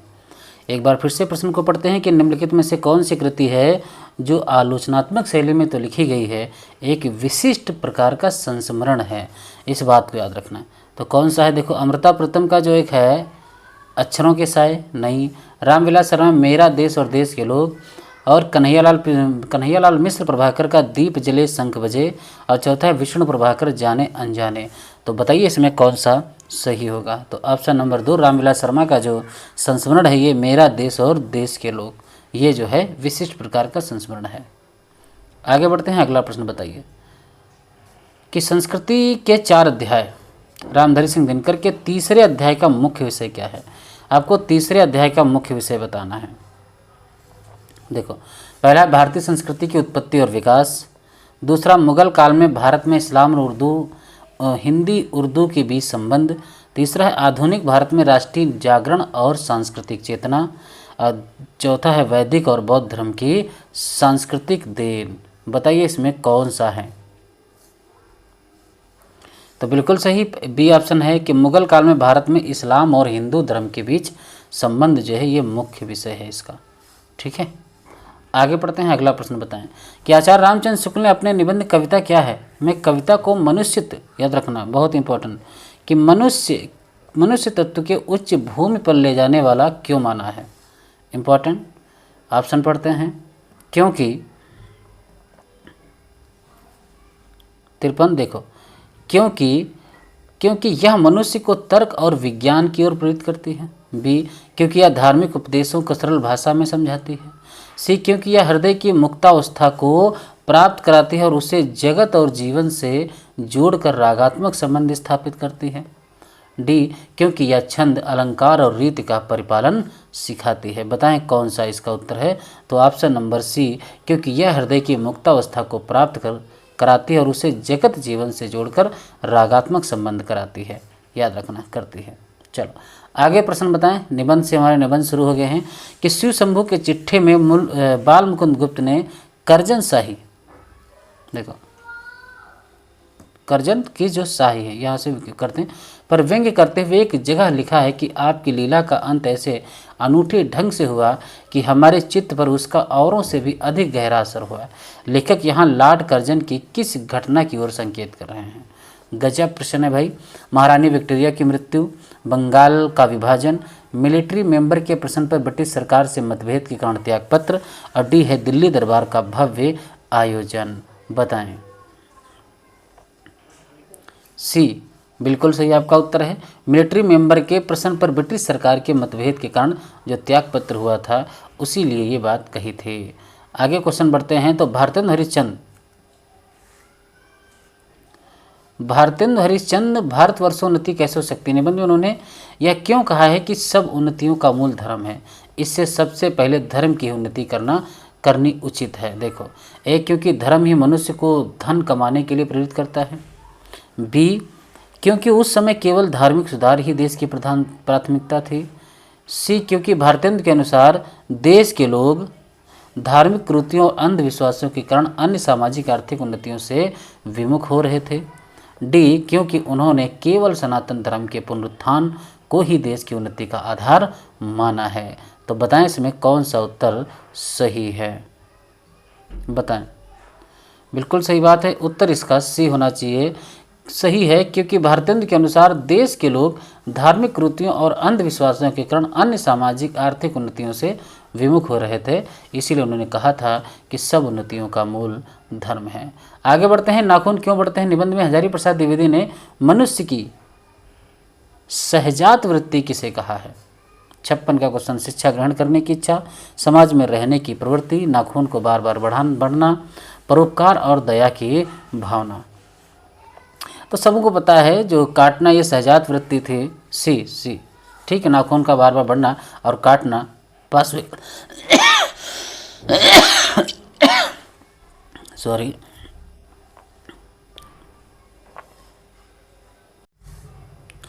अगला प्रश्न है भाई कि कुबेरनाथ राय के निबंध उत्तरा फाल्गुनी के आसपास में किस प्रकार के सौंदर्य की चर्चा प्रमुखता से की गई है, जो उनके निबंधों की केंद्रीय विशेषता है, बताना है। उत्तरा फाल्गुनी। ए, राजनीतिक एवं सामाजिक यथार्थ का सौंदर्य है। नगरीय जीवन की विसंगतियों का सौंदर्य है। सी, संस्कृति, प्रकृति और लोक जीवन से संपृक्त रागात्मक और आसक्तिमूलक सौंदर्य है। डी, बौद्धिक तर्क वितर्क का सूखा सौंदर्य है, बताना है आपको। तो सभी लोग जान ले भाई कौन सा होगा इसका। सी होगा, संस्कृति, प्रकृति और लोक जीवन से संपृक्त रागात्मक और आसक्तिमूलक सौंदर्य, उसमें बताया है 57 में। ठीक है, आगे बढ़ते हैं। सभी लोग इस भाई उत्तर आप बताते चलें। आचार्य रामचंद्र शुक्ल श्रद्धा और भक्ति निबंध में श्रद्धा और प्रेम के अंतर को स्पष्ट करते हुए क्या कहते हैं? क्या कहते हैं बताइए। क्वेश्चन है, श्रद्धा का क्षेत्र व्यापक है जबकि प्रेम का क्षेत्र संकीर्ण यानी संकुचित है। बी, श्रद्धा में व्यक्ति की विशेषता का ज्ञान आवश्यक नहीं, प्रेम में आवश्यक है। सी, प्रेम सहानुभूति पर आधारित है जबकि श्रद्धा साधुवाद पर। डी, श्रद्धा में दूसरे का महत्व अपेक्षित है जबकि प्रेम में अपना। बताइए कौन सा उसका उत्तर है? क्वेश्चन नंबर 58 का बताइए। बिल्कुल सही बात है, 58 का डी इसका उत्तर से कि श्रद्धा में दूसरे का महत्व अपेक्षित है जबकि प्रेम में अपना। ठीक है, इसलिए ये लाइन कही थी। आगे 59 नंबर प्रश्न देखते हैं कि भारतेंदु हरिश्चंद्र के दिल्ली दरबार दर्पण ये 1877 में लिखा गया निबंध के संदर्भ में कौन सा कथन असत्य है? दिल्ली दरबार दर्पण के बारे में बताना है। देखो, यह निबंध एक ऐतिहासिक पृष्ठभूमि पर रिपोर्टाज शैली में लिखा गया। ठीक। बी, इसमें लॉर्ड लिटन के सम्मान में आयोजित दरबार का विस्तृत वर्णन है। ठीक। आगे देखो, यह निबंध ऐतिहासिक पृष्ठभूमि पर रिपोर्टाज है, वही ठीक, रिपोर्ट शैली में लिखा गया। ठीक है। इसमें लॉर्ड लिटन के सम्मान में आयोजित दरबार का विस्तृत वर्णन है। इसमें लेखक ने लॉर्ड लिटन की नीतियों का तीखा विरोध और भर्त्सना की है। डी, इस निबंध में राजभक्ति और देशभक्ति की मिश्रित भावना दिखाई देती है। अभी हमने इस निबंध को पढ़ाया है, आप लोग जाके पढ़ लें। ठीक है। अच्छा, और मैं बता दूं आपको, किसी भी बच्चे को अगर यूजीसी नेट के शॉर्ट नोट चाहिए तो मेरे नंबर पे संपर्क कर ले, 97 21 56 58 और 75। जिस प्रकार से मैं यहाँ पढ़ा रहा आपको प्रैक्टिस करा रहा हूँ, ठीक इसी प्रकार से उसमें पढ़ाता भी हूँ। ठीक है। तो नोट सभी लोग आप चाहें तो ले सकते हैं, मात्र 449 रुपये में। ठीक है। आइए शुरू करते हैं। तो बताइए इसमें, तो आप लोग देखो इस बात को हमेशा याद रखना, एक चीज़ समझना इसमें का कि इसको पढ़िए जरा। इसमें लेखक ने लॉर्ड लिटन की नीतियों का तीखा विरोध और भर्त्सना की, नहीं विरोध नहीं किया है। ठीक है, याद रखना, विरोध नहीं किया। इसको पढ़ोगे तो उसमें लगेगा कि इन्होंने विरोध नहीं किया है। अगला क्वेश्चन, रामविलास शर्मा ने अपने निबंध परंपरा और आधुनिकता में किस भारतीय चिंतक के विचारों का समर्थन करते हुए परंपरा को जड़ता का नहीं बल्कि परिवर्तन की शक्ति का स्रोत माना है? बताइए। आचार्य रामचंद्र शुक्ल, राम मनोहर लोहिया, हजारी प्रसाद द्विवेदी, महात्मा गांधी। बताएं, बोलिए। बिल्कुल सही बात है, राम मनोहर लोहिया के बारे में बात की है। आगे बढ़ते हैं। संस्कृति और सौंदर्य निबंध में साहित्य और संस्कृति के संबंध को परिभाषित करते हुए नामवर सिंह ने सौंदर्य को संस्कृति का आंतरिक प्रक्रिया क्यों माना है? फिर से पढ़ लें एक बार, ऑप्शन इसको पढ़ लें। क्वेश्चन पढ़ लो भाई कि 61 नंबर की संस्कृति और सौंदर्य, आप लोग जानते हैं नामवर सिंह का निबंध है। निबंध में साहित्य और संस्कृति के संबंध को परिभाषित करते हुए नामवर सिंह ने सौंदर्य को संस्कृति की आंतरिक प्रक्रिया क्यों माना है? अंदर की प्रक्रिया को माना है, क्यों माना है? देखो, जैसे क्योंकि साहित्य संस्कृति का वस्तुपरक चित्रण मात्र है। बी, क्योंकि संस्कृति का निर्माण केवल बाह्य नियमों से होता है। सी, क्योंकि सौंदर्य संस्कृति के उन मूल्यों और आदर्शों की रागात्मक और भावात्मक अभिव्यक्ति है जो जीवन को दिशा देते हैं। डी, क्योंकि संस्कृति केवल अतीत की रूढ़ियों का संग्रह है। बताएं कौन सा क्वेश्चन सही है? तो ऑप्शन नंबर इसका सी सही, क्योंकि सौंदर्य जो है ना संस्कृति के उन मूल्यों और आदर्शों की रागात्मक भावात्मक राग और भाव अभिव्यक्त हैं जो जीवन को दिशा देते हैं। Option number C. निबंध मजदूरी और प्रेम के संदर्भ में हल चलाने वाले के विषय में कौन सा कथन गलत है? बताएं। कि उसका जीवन खेत की मिट्टी और हवा से भरा हुआ है। कौन सा कथन गलत है? ठीक है। उसे जीवन में केवल आनंद का अभाव होता है किंतु दुख और कष्ट नहीं। आगे, उसका सारा जीवन प्रकृति के साथ एक रूप हो गया है। डी, उसका मौन उसका भाषण है, उसका काम उसका गीत है। तो ये बताएं कौन सा होगा? तो आप सभी लोग जानते हैं इसमें आनंद की बात की गई है, जबकि किसान आनंद कहाँ पाता है? तो option number B for bank of Baroda इसका उत्तर सही है। अब हम लोग भाषा विज्ञान की तरफ चलेंगे। भाषा विज्ञान की तरफ देखो, भारोपी भाषा, आप लोग ये बता दें कि लेवल ये ठीक है या थोड़ा सरल कर दूं पेपर को अगला, क्योंकि अब हो सकता है डेली में 100 प्रश्न आपके सामने लेके आऊँ। ऐसे ही मॉक टेस्ट। तो आप अगर इसी लेवल का पेपर हल करना चाहते हैं तो कमेंट में ज़रूर बताएं कि सर इसी लेवल के पेपर बनाइए, आपको एग्ज़ाम तक मैं कोशिश करूँगा प्रैक्टिस कराने की, ठीक है। तो वैसे मैं सरल भी कर सकता हूँ पेपर को, मगर मेरा मानना है सरल तो सब पढ़ाते हैं, कठिन कोई नहीं पढ़ाना चाहता है, ना कोई बच्चे पढ़ना चाहते, क्योंकि एनडीए कठिन ही पूछ रहा है, ठीक है। आइए क्वेश्चन कि बहुरूपी भाषा परिवार कौन सा कथन है, कौन सा कथन सतम वर्ग की भाषाओं की विशेषता को सबसे सटीक रूप से परिभाषित करता है। देखो ऑप्शन पढ़ो इसके। इसमें मूल भारूपी की कंठ ध्वनियाँ सुरक्षित हैं और केतुम वर्ग की भाषाओं में परिवर्तन हुआ है। कंठ ध्वनियाँ जानती हो, का, खा, घा, गा, ठीक है। बी ऑप्शन, इसमें मूल भारूपी की तालव्य ध्वनियाँ बदलकर संघर्षी ध्वनियों में परिवर्तित हो गई हैं, ठीक। इसमें मूल भारूपी की कंठ ध्वनियाँ बदलकर तालव्य ध्वनियों में परिवर्तित हो गई हैं। आगे, इसमें घोष महाप्राण ध्वनियों का लोप होता है और इसके स्थान पर घोष अल्पप्राण ध्वनियाँ आती हैं। सभी के सभी कथन गलत हैं। याद रखना यहाँ पे जरा मैं कि बी ऑप्शन की इसमें मूल जो भारूपी की तालव्य ध्वनियाँ हैं, भारत और यूरोपीय की जो तालव्य ध्वनियाँ बनी चा, छा और जा और झा, ठीक है, ये है तालव्य ध्वनियाँ, बदलकर संघर्षी ध्वनियों में परिवर्तित हो गई। अब देखो पहले ये क्या था, इनको तालव्य कहा जाता था, अब इन्हीं को स्पर्श संघर्षी भी कहा जाता है। ये स्पर्श भी करती हैं और संघर्ष भी करती हैं, इसीलिए इनको स्पर्श और संघर्षी भी कहा जाता है। Option number B. बहुत बड़ा प्रश्न लग रहा होगा पर इसका उत्तर बहुत छोटा है। आगे बढ़ते हैं, अगला प्रश्न ध्वनि परिवर्तन ग्रिम नियम, ये बड़े पूछे जाते हैं। ग्रिम नियम के प्रथम चरण के अनुसार जर्मनिक भाषाओं में बहुरूपी भाषा परिवार की अघोष स्पर्श ध्वनियाँ किसमें परिवर्तित होती हैं? अघोष और स्पर्श ध्वनियाँ अभी बताऊंगा। घोष स्पर्श ध्वनियाँ, घोष संघर्षित ध्वनियाँ, अघोष संघर्षित ध्वनियाँ या अल्प प्राण घोष ध्वनियाँ, बताएं। देखो ये बदलती हैं भाई घोष संघर्षित ध्वनिया में, अघोष संघर्षित ध्वनिया में, अघोष संघर्षित ध्वनिया, इसमें सी ऑप्शन अघोष संघर्षित ध्वनिया। अब समझ लो पहले अघोष स्पर्श ध्वनिया कौन सी थी? अघोष स्पर्श, अघोष होता है हर वर्ग के पहले और दूसरे वर्ण, ठीक, और इसी में तालव्य सा, मूर्धन्य सा और दंत सा, ये तीन यानी का, खा, चा, छा, टा, ठा, पा, फा, ता, था, और ये तीनों सा, ये होते हैं अघोष और स्पर्श भी होते हैं। इन्होंने कहा अघोष संघर्षित दुनिया में बदलती हैं, अघोष और संघर्ष, तो ये जो अघोष तो होते ही हैं पर ये जो संघर्षी हैं इनको संघर्षी भी कहा जाता है, वो स्पर्श संघर्षी हैं इनको संघर्षी भी कहा जाता है। तो इसमें अघोष और संघर्षित दुनिया में बदल दिया जाता है। भाषा वर्गीकरण, आकृतिमूलक वर्गीकरण के आधार पर हिंदी भाषा किस प्रकार की भाषाओं के अंतर्गत आती है? बहुत बढ़िया पूछा था। अयोगात्मक, वियोगात्मक, श्लिष्ट योगात्मक, अंतर्मुखी, श्लिष्ट योगात्मक, बहिर्मुखी, अश्लिष्ट योगात्मक और वियोगात्मक, बताएं। तो सभी लोग जानते हैं इसका उत्तर डी है। अश्लिष्ट योगात्मक और वियोगात्मक भाषाएं दो प्रकार की पाई जाती है, योगात्मक और वियोगात्मक, अश्लिष्ट और श्लिष्ट। तो आपको अब तक ये ऑप्शन नंबर डी याद रखना है।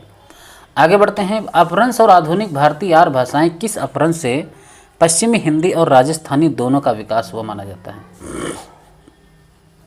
देखो अपभ्रंश और आधुनिक भारतीय आर्य भाषाएं किस अपभ्रंश से पश्चिमी हिंदी और राजस्थानी दोनों का विकास हुआ माना जाता है?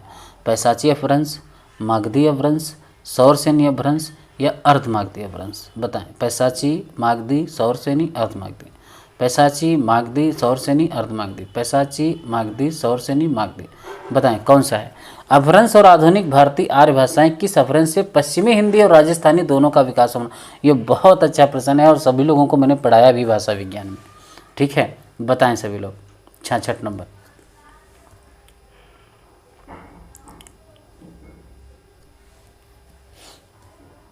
बिल्कुल सही। देखो ये है सौरसेनी अपभ्रंश, इससे विकास माना जाता है, ठीक है। चलो आगे बढ़ते हैं। मानकीकरण और लिपि, मानकीकरण और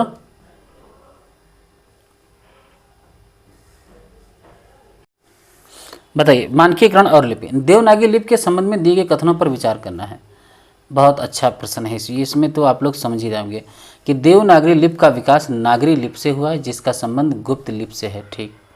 इसमें महाप्राण ध्वनियों के लिए स्वतंत्र संकेत नहीं है, स्वतंत्र ध्वनियाँ नहीं है महाप्राण। यह एक अक्षरात्मक लिपि है, ये तो ठीक है, अक्षरात्मक लिपि है। डॉक्टर श्याम सुंदर दास ने पंचमा अक्षर के स्थान पर अनुसार के प्रयोग का सुझाव दिया था, बिल्कुल सही। उपयुक्त में से कौन से कथन सही नहीं हैं? ठीक है, कौन सा से कथन सही नहीं आपको बताना है। ठीक है, केवल 1 और 4, केवल 2 और 3, केवल 2 या फिर केवल 1, 3 और 4। तो याद रखना, इसका दूसरा ऑप्शन पढ़ते हैं। इसमें महाप्राण ध्वनियों के लिए स्वतंत्र संकेत नहीं है, बिल्कुल स्वतंत्र है भैया। ठीक है, तो इसका 2 ही ऑप्शन गलत है, तो केवल 2 इसका उत्तर होना चाहिए, बाकी उत्तर सही है। याद रखना, ये इसका नागरी लिपि से और जिसका संबंध गुप्त लिपि से माना जाता है। बनाओगे चार्ट तो समझ में आ जाएगा, पढ़ाया है मैंने। और ये एक अक्षरात्मक लिपि है। श्याम सुंदर दास कहते हैं कि अगर पंचमे अक्षर के बाद नहीं लिखना चाहते तो उनकी जगह पे आप अनुसार का भी प्रयोग कर सकते हो, बिंदी का भी प्रयोग कर सकते हो। ठीक है, तो इसका ये उत्तर होगा। आगे बढ़ते हैं। हिंदी की बोलियां और उपभाषाएं, निम्नलिखित बोलियों को उनकी उपभाषाओं के साथ सम्मिलित कीजिए और सही कूट का चयन करना है। देखो, बघेली, मगही, कन्नौजी, कुमाऊनी, ये तो सब आप आराम से कर लोगे। देखो, अवधी, बघेली और छत्तीसगढ़ी हमने कहा था A, B और C। ये अवधी, बघेली और छत्तीसगढ़ी किस में जाती हैं? पूर्वी हिंदी में, तो ये हो गया।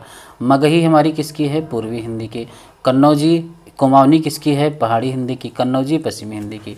तो लगा लो, ये कौन सा आएगा? A का दूसरा 2, 1, जहाँ मिल जाए 2, 1, 3, 4। Option number A for Ahmedabad. ठीक है, आगे बढ़ते हैं। भाषा के गुण के संबंध में, भाषा के संबंध में निम्नलिखित कथनों को ध्यानपूर्वक पढ़िए। भाषा परिवर्तनशील होती है। अब मैं इसको समझाता हूँ, बहुत अच्छे हैं, ये भाषा से संबंधित है। बिल्कुल, भाषा परिवर्तनशील होती है। भाषा पैतृक संपत्ति के रूप में प्राप्त होती है, बिल्कुल ये भी सही है। भाषा का संबंध परंपरागत और इसे व्यक्ति अर्जित करता है, ठीक। भाषा, मानव भाषा में द्वैतता और विस्थापन का गुण पाया जाता है। अब बताइए, इसमें कौन सा कथन पूछा गया है? भाषा के संबंध कथनों को ध्यानपूर्वक पढ़िए। कौन से असत्य बताना है आपको? असत्य बताना। देखो, भाषा परिवर्तनशील होती है, ये तो बिल्कुल कन्फर्म है। तो 1 वाला तो उत्तर इसका होगा नहीं, ना तो ये है ना तो ये है। 3 और 4 और 2 ये देखना है हमको। ठीक है, तो आगे भाषा पैतृक संपत्ति के रूप में प्राप्त होती, ये भी है, तो 2 वाला भी नहीं होगा इसमें। तो 3 और 4 इसका उत्तर होना चाहिए। कौन सा?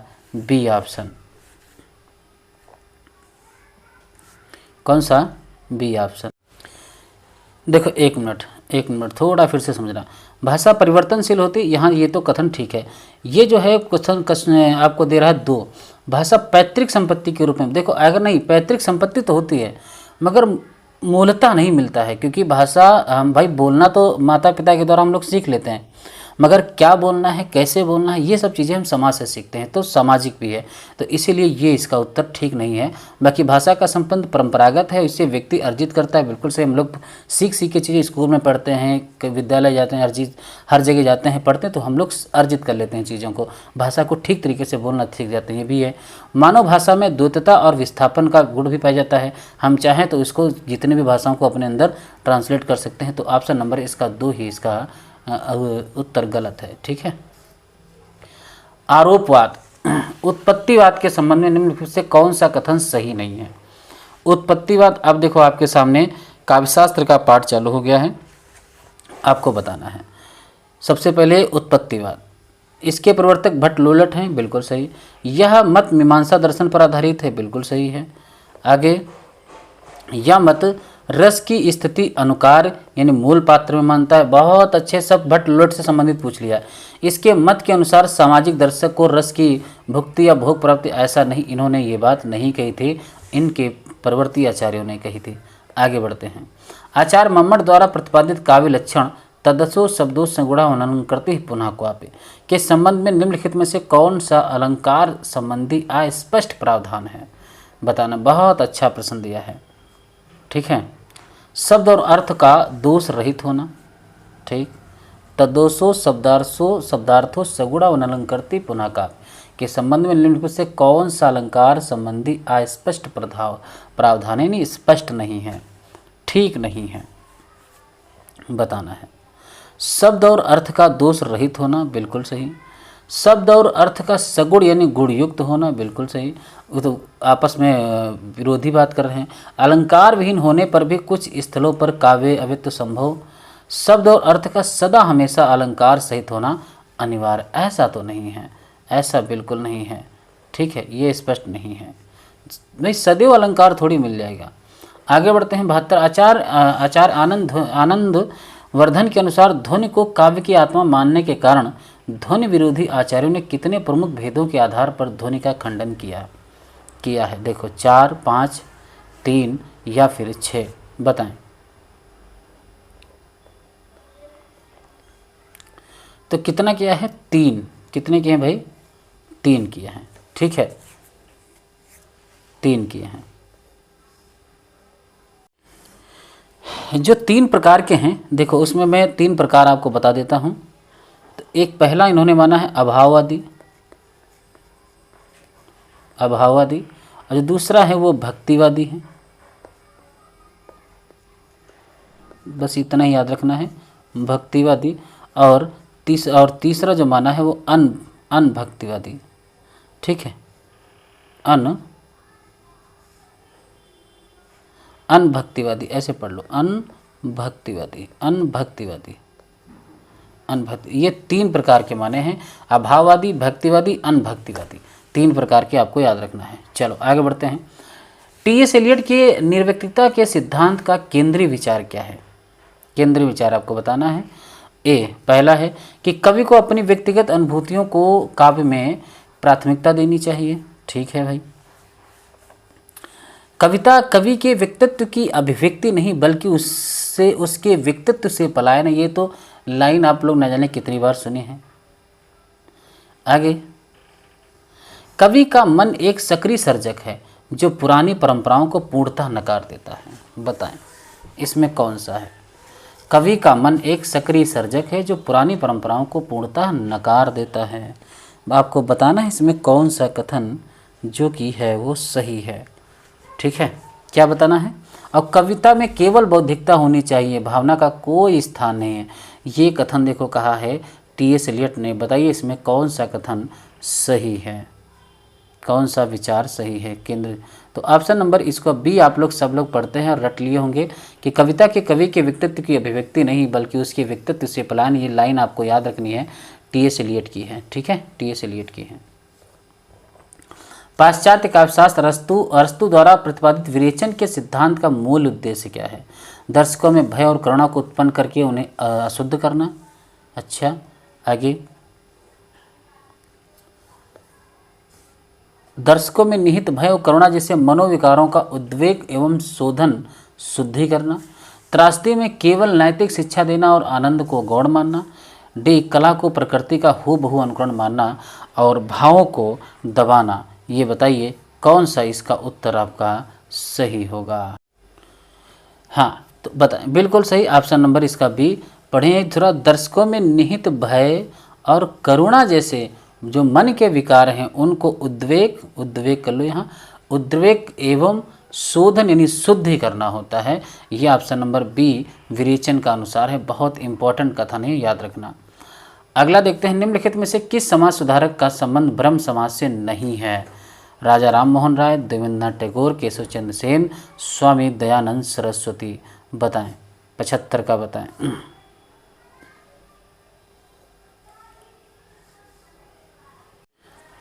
बिल्कुल सही है, स्वामी दयानंद सरस्वती। देखो ये जो इम्पोर्टेंट है, तो राजा राम मोहन राय, देवेंद्रनाथ टैगोर, केशव चंद्र सेन, इन लोगों का संबंध किससे है? भाई? तो याद रखना ब्रह्म समाज से है, पर इनका जो था वो आर्य समाज से था। सब लोग जानते हैं किसका इनसे संबंध था? आर्य समाज से संबंध था, ठीक है। आगे बढ़ते हैं, अगला प्रश्न देखते हैं। भारतीय दर्शन अद्वैत वेदांत के संबंध में निम्नलिखित कथनों पर विचार करना है, ठीक है, बताना है। बहुत अच्छा कथन है, पूछा जा चुका है आपसे, एग्जाम में पूछा जा चुका है। देखिए कि ब्रह्म, पहला कथन है कि ब्रह्म सत्य है और जगत मिथ्या है, ठीक। आगे, जीव और ब्रह्म में भेद है। मोक्ष का अर्थ ब्रह्म में लीन हो जाना है। और चौथा, यह दर्शन शंकराचार्य द्वारा प्रतिपादित है। बताइए इसमें कौन सा कथन सही है? बताना। तो बिल्कुल सही है, इसका उत्तर ए सही है, यानी ऑप्शन नंबर 1 सही है। मैं ज़्यादा समय नहीं लूँगा। 1, 3 और 4। देखो पहला ऑप्शन क्या है इसका कि ब्रह्म सत्य और जगत मिथ्या है, बिल्कुल सही है। बी बी तो जीव और ब्रह्म में भेद है, नहीं भेद कोई नहीं है। आगे तीसरा है मोक्ष का अर्थ ब्रह्म में लीन हो जाना, ठीक है। चौथा यह दर्शन शंकराचार्य द्वारा प्रतिपादित, यानी दूसरा आपका अशुद्ध है, बाकी सही है। आगे गांधी दर्शन में सत्याग्रह के मुख्य तत्वों में निम्नलिखित में से किसे शामिल नहीं किया जाता, बताइए। सत्य, अहिंसा, ब्रह्मचर्य या निष्क्रिय प्रतिरोध। तो ये सब लोग जानते हैं कौन सा, निष्क्रिय प्रतिरोध नहीं है। ठीक, आगे बढ़ते हैं। मार्क्सवाद के अनुसार अधिरचना में निम्नलिखित में से कौन सा तत्व शामिल नहीं है, राजनीति, कला एवं साहित्य, दर्शन और धर्म, उत्पादन के साधन और संबंध। तो आप लोगों को पता है राजनीति, कला एवं साहित्य, देश, दर्शन और धर्म, उत्पादन के साधन और सधर्म। बताइए कौन सा तत्व शामिल इसमें नहीं है, बताएं कौन सा नहीं है।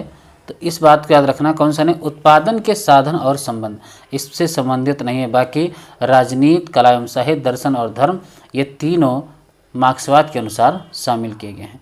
आगे 79 प्रश्न देखते हैं कि राम मनोहर लोहिया के चौखंबा, याद रखना, चौखंबा राज की अवधारणा में निम्नलिखित में से कौन सा चौखंबा शामिल नहीं है, बताना है। ग्राम, प्रांत, केंद्र, जनपद। बहुत अच्छा उत्तर है। कौन सा नहीं उत्तर है, बिल्कुल सही बात, जनपद मतलब जिला नहीं दिया गया है इसके बारे में। ठीक है, बाकी याद रखना अगर चौखंबा राज पूछे तो ग्राम, प्रांत और केंद्र है, इस बात को याद रखना। 80 अस्तित्ववाद के संबंध में निम्नलिखित में से कौन सा कथन सर्वाधिक उपयुक्त है, ईश्वर के अस्तित्व पर पूर्ण विश्वास और नियतवाद का समर्थन है इसमें। बी, मनुष्य का सार उसके अस्तित्व से पहले होता है। अगला, यह मानता है कि मनुष्य स्वतंत्र है और अपने कर्मों के लिए स्वयं उत्तरदायी है। डी, यह सामूहिक चेतना और परंपरा को व्यक्तिगत स्वतंत्रता से अधिक महत्व देता है। बताइए इसका उत्तर सभी लोग बताएं। एक बार फिर से देख लीजिए, यहाँ से मैं फिर से पढ़ लो धीरे धीरे।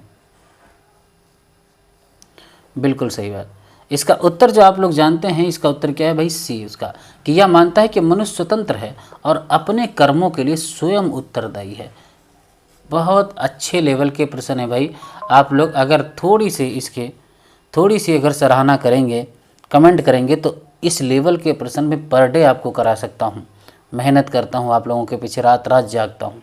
तो अगर बस आप लोग क्या करना है, कमेंट ही तो करना है, लाइक करना है, सब्सक्राइब करना है, इससे ज़्यादा तो आपसे कुछ शुल्क तो मांगा नहीं जा रहा है। बाकी किसी को नोट चाहिए तो मैंने नंबर दिया है शुरुआत में ही। और बाकी आपको मैं जब बता दूं, बहुत जल्द 1 दिसंबर से पहले कोशिश रहेगी टेस्ट सीरीज लॉन्च करने की, ठीक है। आइए अगला प्रश्न देखते हैं कि निम्नलिखित में से कौन सा कथन सही नहीं है। अब यहाँ से हिंदी साहित्य के इतिहास के क्वेश्चन आपके चालू हैं। बताइए, राउलवेले एक श्लाघनीय कृति है जिसकी भाषा में हिंदी की 7 बोलियों के शब्द मिलते हैं, हिंदी की 7 बोलियों के शब्द मिलते हैं, ठीक। दूसरा, हेमचंद को प्राकृत का पाणिनि कहा जाता है, ये भी ठीक है।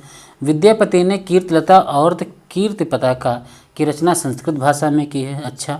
अपभ्रंश को अवहट्ट नाम पहले विद्यापति ने दिया था, देखो ये भी सही है। बाकी ऑप्शन नंबर सी देखिए, कीर्तिलता और कीर्ति पताका ये संस्कृत भाषा में नहीं है, ये इनकी अवहट्ट भाषा में लिखी गई रचना है। किस भाषा में, अवहट्ट भाषा में, ठीक, इस भाषा में रचना लिखी गई, ऑप्शन नंबर सी।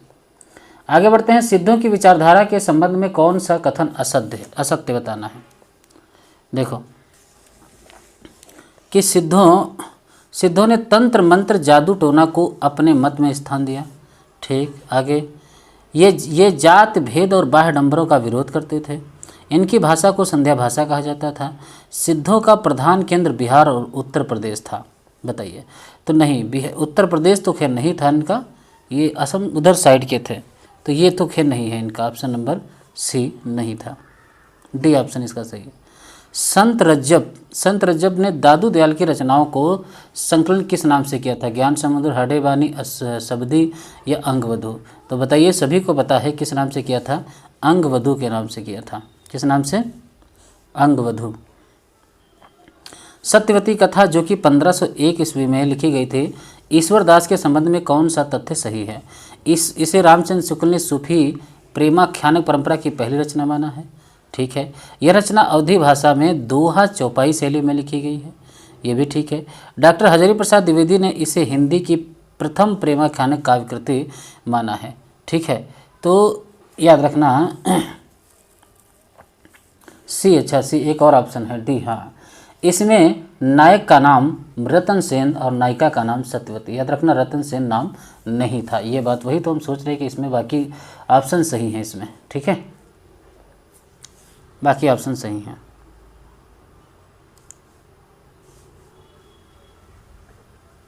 नहीं नहीं नहीं नहीं नहीं, नायक का नाम रतन सेन था और नायिका नाम सत्यवती था, मगर इसमें जो ये है ऑप्शन सी, इसको थोड़ा देखिए।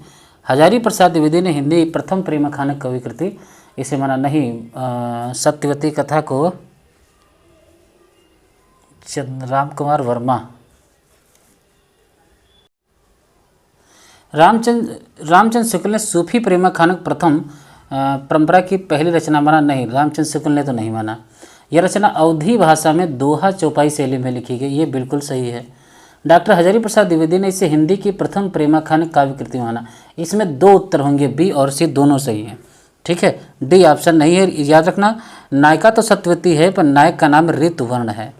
याद रखना नायक का नाम ऋतुवर्ण है, ऋतुवर्ण सही है। ठीक है, चलो आगे बढ़ते हैं। अगला प्रश्न देखते हैं कि तुलसीदास के रामचरितमानस की रचना में सबसे कम समय किस कांड को लिखने में लगा? किष्किंधा कांड, अरण्य कांड, लंका कांड या फिर बाल कांड? बिल्कुल सही, कौन सा? किष्किंधा कांड। याद रखना किष्किंधा कांड को सबसे कम समय लिखा था। हित हरिवंश के राधा वल्लभ संप्रदाय की मुख्य विशेषता क्या है? हित हरिवंश पढ़ते हैं फटाफट हम लोग। इसमें राधा की उपासना कृष्ण के साथ समान महत्व से की जाती है। इसमें राधा को कृष्ण से भी श्रेष्ठ मानकर केवल राधा की उपासना की जाती है। इसमें युगल सरकार यानी राधा कृष्ण की नहीं बल्कि केवल गोपियों की उपासना पर बल दिया गया है। आगे बढ़ते हैं तो यह चैतन्य महाप्रभु द्वारा स्थापित गौड़ी संप्रदाय का ही एक उप संप्रदाय है। बताएं कौन सा इसका उत्तर सही है? तो बताइए इसमें कि इसमें राधा की उपासना कृष्ण के साथ समान महत्व से की जाती है। राधा की उपासना कृष्ण के साथ, इसमें राधा को कृष्ण से भी श्रेष्ठ मानकर केवल राधा की उपासना की जाती है। और सी, इसमें युगल सरकार राधा कृष्ण की नहीं बल्कि केवल गोपियों, ये तो खैर हो ही नहीं सकता है। और अगला यह चैतन्य महाप्रभु द्वारा स्थापित गौड़ी संप्रदाय की एक नहीं भैया, पहला नंबर पे ऑप्शन इसका बी है उत्तर। बी इसका उत्तर कौन सा है कि इसमें राधा को कृष्ण से भी श्रेष्ठ मानकर केवल राधा की उपासना की जाती है। Option number B for bank of Baroda. Acharya Ramchandra Shukla ने रीत ग्रंथकार कवि किसे माना है? रीत ग्रंथकार बिहारी को, केशवदास को, सेनापति को, घनानंद को। आचार्य रामचंद्र शुक्ल ने रीत ग्रंथकार कवि बताइए। रीत ग्रंथकार रामचंद्र शुक्ल के अनुसार बताना है आपको। किसको माना रीत ग्रंथकार? तो किसको माना है? केशवदास को। किसको माना है? केशवदास को। आगे बढ़ते हैं। निम्नलिखित में से रीत मुक्त कवियों और उनकी रचनाओं का कौन सा जोड़ा सुमेलित नहीं है? बोधा, विरह वारिस, घनानंद, सुजान हित, आलम, माधवानंद कामकंदला, ठाकुर, ठाकुर शतक। कौन सा सही नहीं है आपको ये बताना है। बिल्कुल आपने सही उत्तर दिया है कि बोधा विरह वारिस के हैं, घनानंद की रचना सुजान हित सही है, आलम की ये माधवानंद कामकंदला गणपति की है। याद रखना गणपति की है, इनकी नहीं है। ठाकुर की ठाकुर शतक सही है। आगे बढ़ते हैं। दयानंद दिग्विजय नामक ग्रंथ किस लेखक द्वारा लिखा गया? दयानंद दिग्विजय बताना है आपको।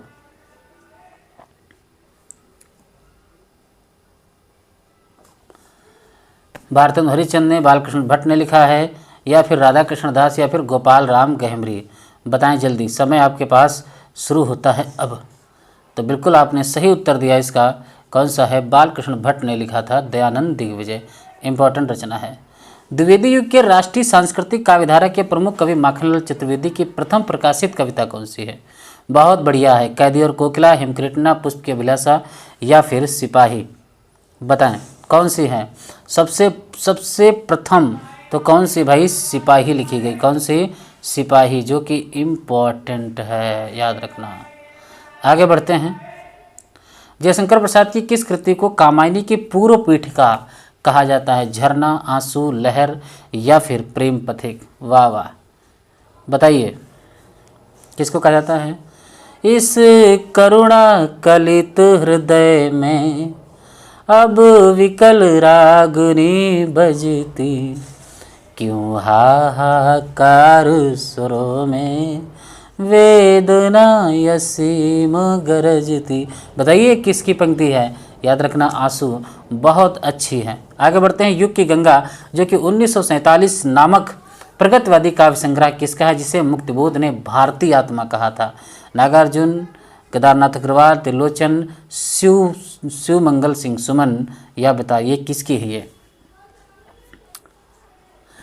गाना सुना होगा। मार दे युग नींद लोक में, हाय फूल नहीं गुल मेहंदी, हाय फूल नहीं गुल मेहंदी, पंख के लिए मैं तो जाऊं रे मुंबई, मेरे प्यार केदार अपूर्वा।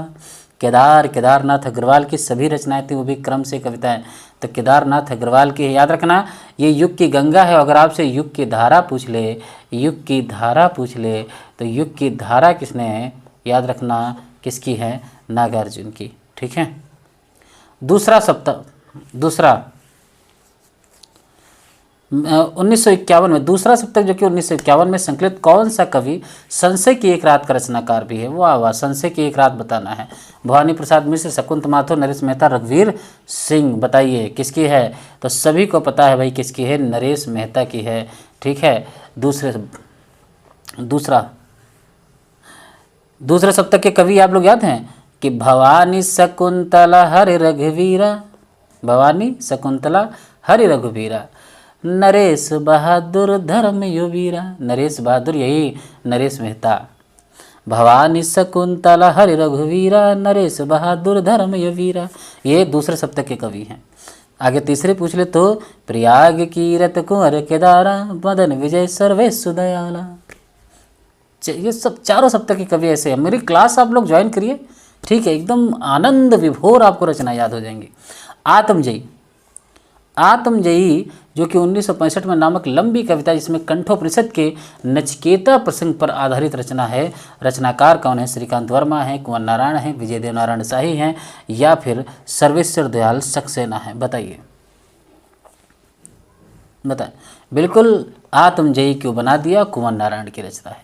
ठीक है, इंपॉर्टेंट। देवकीनंदन खत्री के उपन्यासों में जासूसी और तिलस्मी तत्वों के मिश्रण के कारण उन्हें किस उपन्यासकार के समकक्ष रखा जाता है? ये बताना है आपको। गोपाल राम गहेमरी, कसुलाल गोस्वामी, प्रेमचंद। तो आप लोग पता है कि इनको बहुत इन्होंने उपन्यास लिखे, तो किसके? गोपाल राम गहेमरी के अनुसार इनको माना गया है। किसके अनुसार? गोपाल राम गहेमरी भी खूब लिखते हैं, बहुत उपन्यास लिखे। डॉक्टर दशरथ ओझा ने हिंदी का पहला नाटक किसे माना है? नहुस जो कि गिरधर दास का है, आनंद रघुनंदन, विश्वनाथ सिंह का, गए सुकुमार राज देल्हड़, या जानकी मंगल शीतला प्रसाद त्रिपाठी? बताएं। बिल्कुल आपने बहुत सही उत्तर दिया है। गए सुकुमार राज जो कि देल्हड़ कवि हैं, इसके डॉक्टर दशरथ ओझा ने हिंदी का पहला नाटक इन्होंने माना है। आचार्य रामचंद्र शुक्ल ने निबंध उत्साह में निहित विचारों के अनुरूप कौन सा कथन असत्य माना है? उत्साह, कर्मण्य व्यक्ति केवल साहस के बल पर कर्मण्य व्यक्ति केवल साहस के बल पर कर्म में प्रवृत्त होता है, ये ए ऑप्शन कहा है। दुख और भय के कारण उत्साह का अभाव होता है। उत्साह साहस और आनंद का मिश्रित रूप है। कर्म में प्रवृत्त होने से पहले कर्म फल की भावना उत्साह को बढ़ाती है। तो ऑप्शन ए फॉर अहमदाबाद इसका उत्तर बिल्कुल सही है। कर्मण्य व्यक्ति यानी जो कर्म वाला व्यक्ति होता है, केवल साहस के बल पर कर्म में प्रवृत्त हो जाता है। यानी आपके अंदर साहस है तो बड़ी से बड़ी बाजी आप जीत सकते हैं। ठीक है, आगे बढ़ते हैं। अगला प्रश्न आपके कंप्यूटर स्क्रीन पे। प्रेमचंद की किस कहानी को प्रगतिशील आंदोलन की पहली कहानी माना जाता है? प्रगतिशील, कफन, पूछ की रात, सदगति, या पंच परमेश्वर? बताएं। तो सभी को पता है कौन सी? सदगति, जो कि बहुत अच्छी है। शायद 1907 के समय में यह लिखी गई थी। आचार्य नंदलाल वाजपेयी को स्वच्छंदतावादी आलोचक किस आलोचक ने कहा था? रामचंद्र शुक्ल ने, हजारी प्रसाद द्विवेदी ने, या डॉक्टर नामवर सिंह ने? बताइए, या फिर डॉक्टर गणपति चंद्र गुप्त ने? बताएं। बिल्कुल सही है आपका जवाब। कंप्यूटर स्क्रीन पर डॉक्टर नामवर सिंह ने इनको कहा था। आगे बढ़ते हैं। चेतना के बिंब नामक संस्मरण प्रधान कृति किस साहित्यकार की है? तो आप सभी को पता होना चाहिए किसकी भाई, डॉक्टर नगेंद्र की है। आप लोगों को करना क्या है मैं पहले ही बता देता हूँ। आप लोगों एक ही काम करोगे। कौन सा काम करना है कि इस सभी लोग कमेंट में ये ज़रूर बताएंगे। आप लोग कमेंट में ये ज़रूर बताना है। आपको क्या बताना है कमेंट में, ये सब लोग सुन लो मेरी तरफ से। कमेंट में क्या बताना है इस बात को ज़रा सुन लो। कमेंट में क्या बताना है इस बात को ज़रा सुनो। कमेंट में क्या बताना है इस बात को ज़रा सुनो। क्या सुना कि हाँ, आपको बताना है कि कितने प्रश्न आपके सही हुए। ये सबसे पहली बात, कितने प्रश्न आपके सही हुए और 100 में कितने आपके सही हुए वो आप लोग कमेंट करके बताएंगे। और दूसरे, क्या इस लेवल के प्रश्न आप लोग सॉल्व करना चाहते हैं? तो हाँ या ना में जवाब देना है। ठीक है कि हाँ सर इस लेवल के प्रश्न कराइए। मैं एग्ज़ाम तक आपके कोशिश करूँगा कि अब जो है नए प्रश्नों के साथ आपसे मैं मिलूं और संपूर्ण सिलेबस से मिलूं, ताकि आपकी तैयारी किस प्रकार की पता चले। ठीक है, चलो बाकी सभी का बहुत बहुत धन्यवाद।